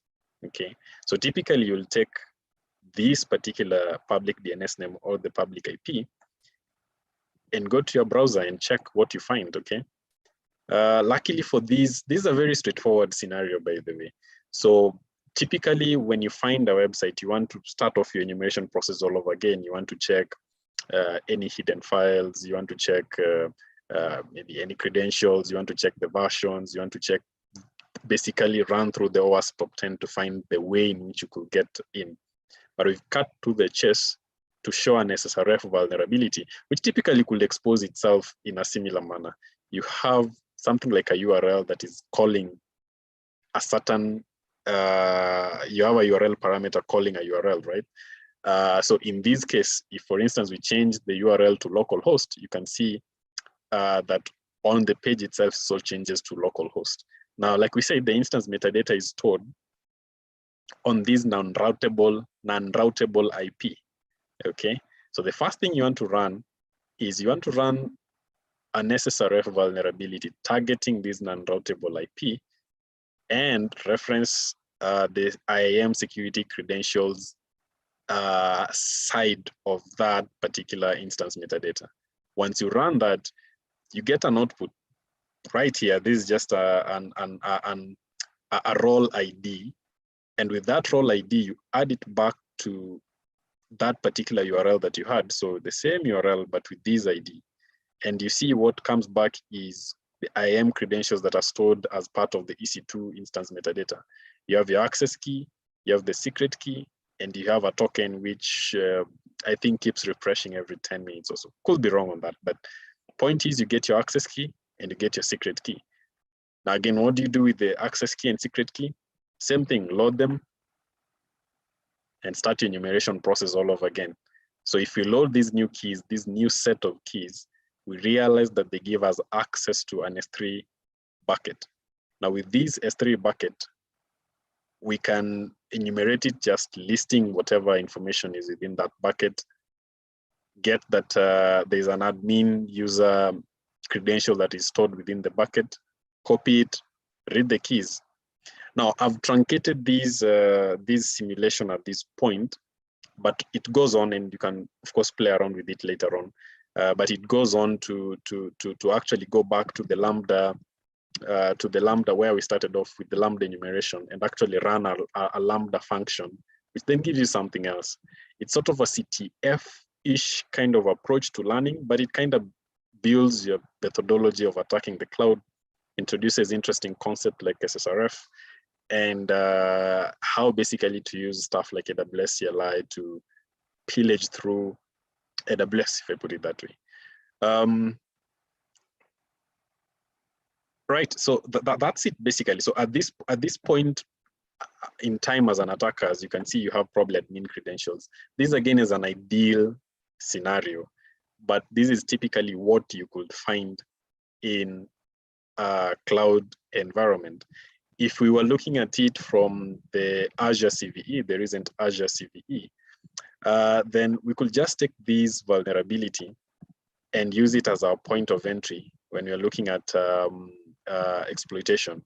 Okay, so this ideally that vulnerability could give us RCE to the particular server or system, and then from there we can enumerate further information and see how to use that to move laterally within the cloud or escalate our privileges within the cloud. Really could have wished we do this live, but due to time limitations, we are not able to. But that's sort of it. And huge credits, so many learning sites that you can pick. If you can read Rhino Security Labs, it has a lot of blogs around AWS, Azure, GCP, how to approach pen testing. A lot of stuff. Could heavily recommend this course by Black Hills Information Security by Bullock, Breaching the Cloud Perimeter. Very, very interesting. And of course, the other articles that I'd already mentioned as we were discussing. So really appreciate. I hope I didn't lose many of you, and hope you loved it. Thank you. Thank you, Brian. I think we have one of our key mentors, which is Dan Wanjohi, and I've asked him to do a little bit of run through CI/CD pipelines for the different developers we have today, and what are the different security needs that you can implement, especially when you're in an AWS setup. So Dan, over to you. And for anyone who has questions, please send it through on chat so we can give a response to them. All righty, hi guys. I don't know whether it's a good thing that I joined this meeting because I've been ambushed, but nevertheless, I think it's a good learning opportunity. I mean, it's good to see everybody growing, doing a lot. I mean, quite impressed there, Brian. You could definitely put many of us to shame. I feel like we are growing older now. It's time for us to sit down and let you take the show. Anyway, so I made a mistake of talking about CI/CD, and Eve ambushed me to, not try to be a demigod and shine with words. So I've tried putting some 2 slides, probably to try and explain what CI/CD is. So I don't know if I have the permissions to share this. Do I? Let me allow you.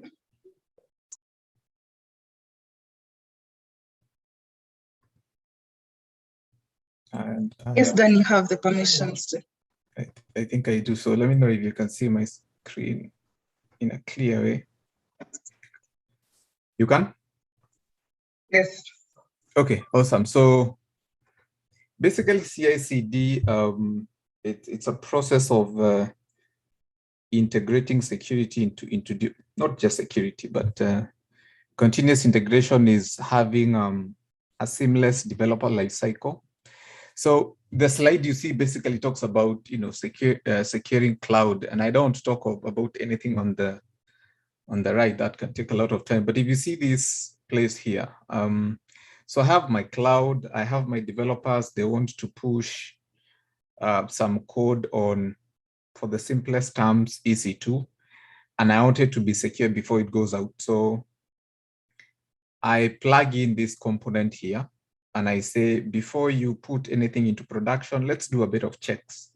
No S3 buckets are public. No EC2 instance is open to the public SSH or Azure RDP. So I can do that automatically, and that is done by doing automatic scans. So if it fails, then developers will have a no-go decision, and they have to go back and fix their stuff. So basically, it involves 3 things. So part of building, this is where you do container image scanning, infrastructure as code. So infrastructure as code comes in most developers nowadays, and I take the case of Safaricom, where Eve and Brian are working.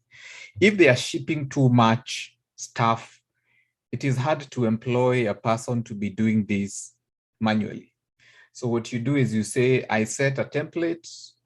This is how we deploy infrastructure on the cloud. And then we do infrastructure as code scanning so that if anything does not meet the requirements, automatically it's put on hold and people have to go fix that. Then through the developer lifecycle, this is where stuff like scanning for AWS keys would come in. And then after we put the code into production, we can have a continuous scan. So I'll keep checking, are there new vulnerabilities on my VMs, on my containers? And that's a good way to secure your applications. If you're interested more, check out this Department of Defense DevSecOps model. So there's a lot of tools, and these tools work in automated fashion. So they work like hooks. I'm sure developers would understand better. So I can do all these things automatically to ensure, Brian does not nuke me with his pen testing skills once I put my stuff on prod. And so much for CI/CD. That's it for now.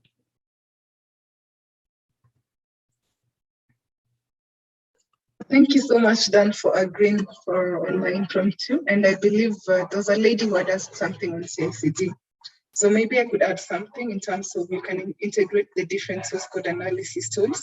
For example, Veracode and checkmarks for your source code.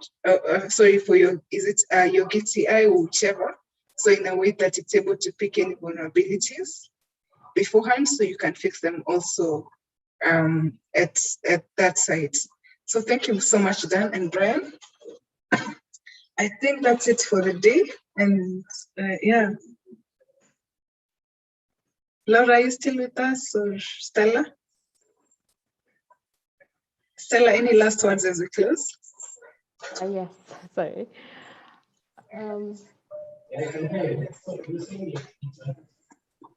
All right. Yeah, thank you so much, Eve and Brian. That was a very great session.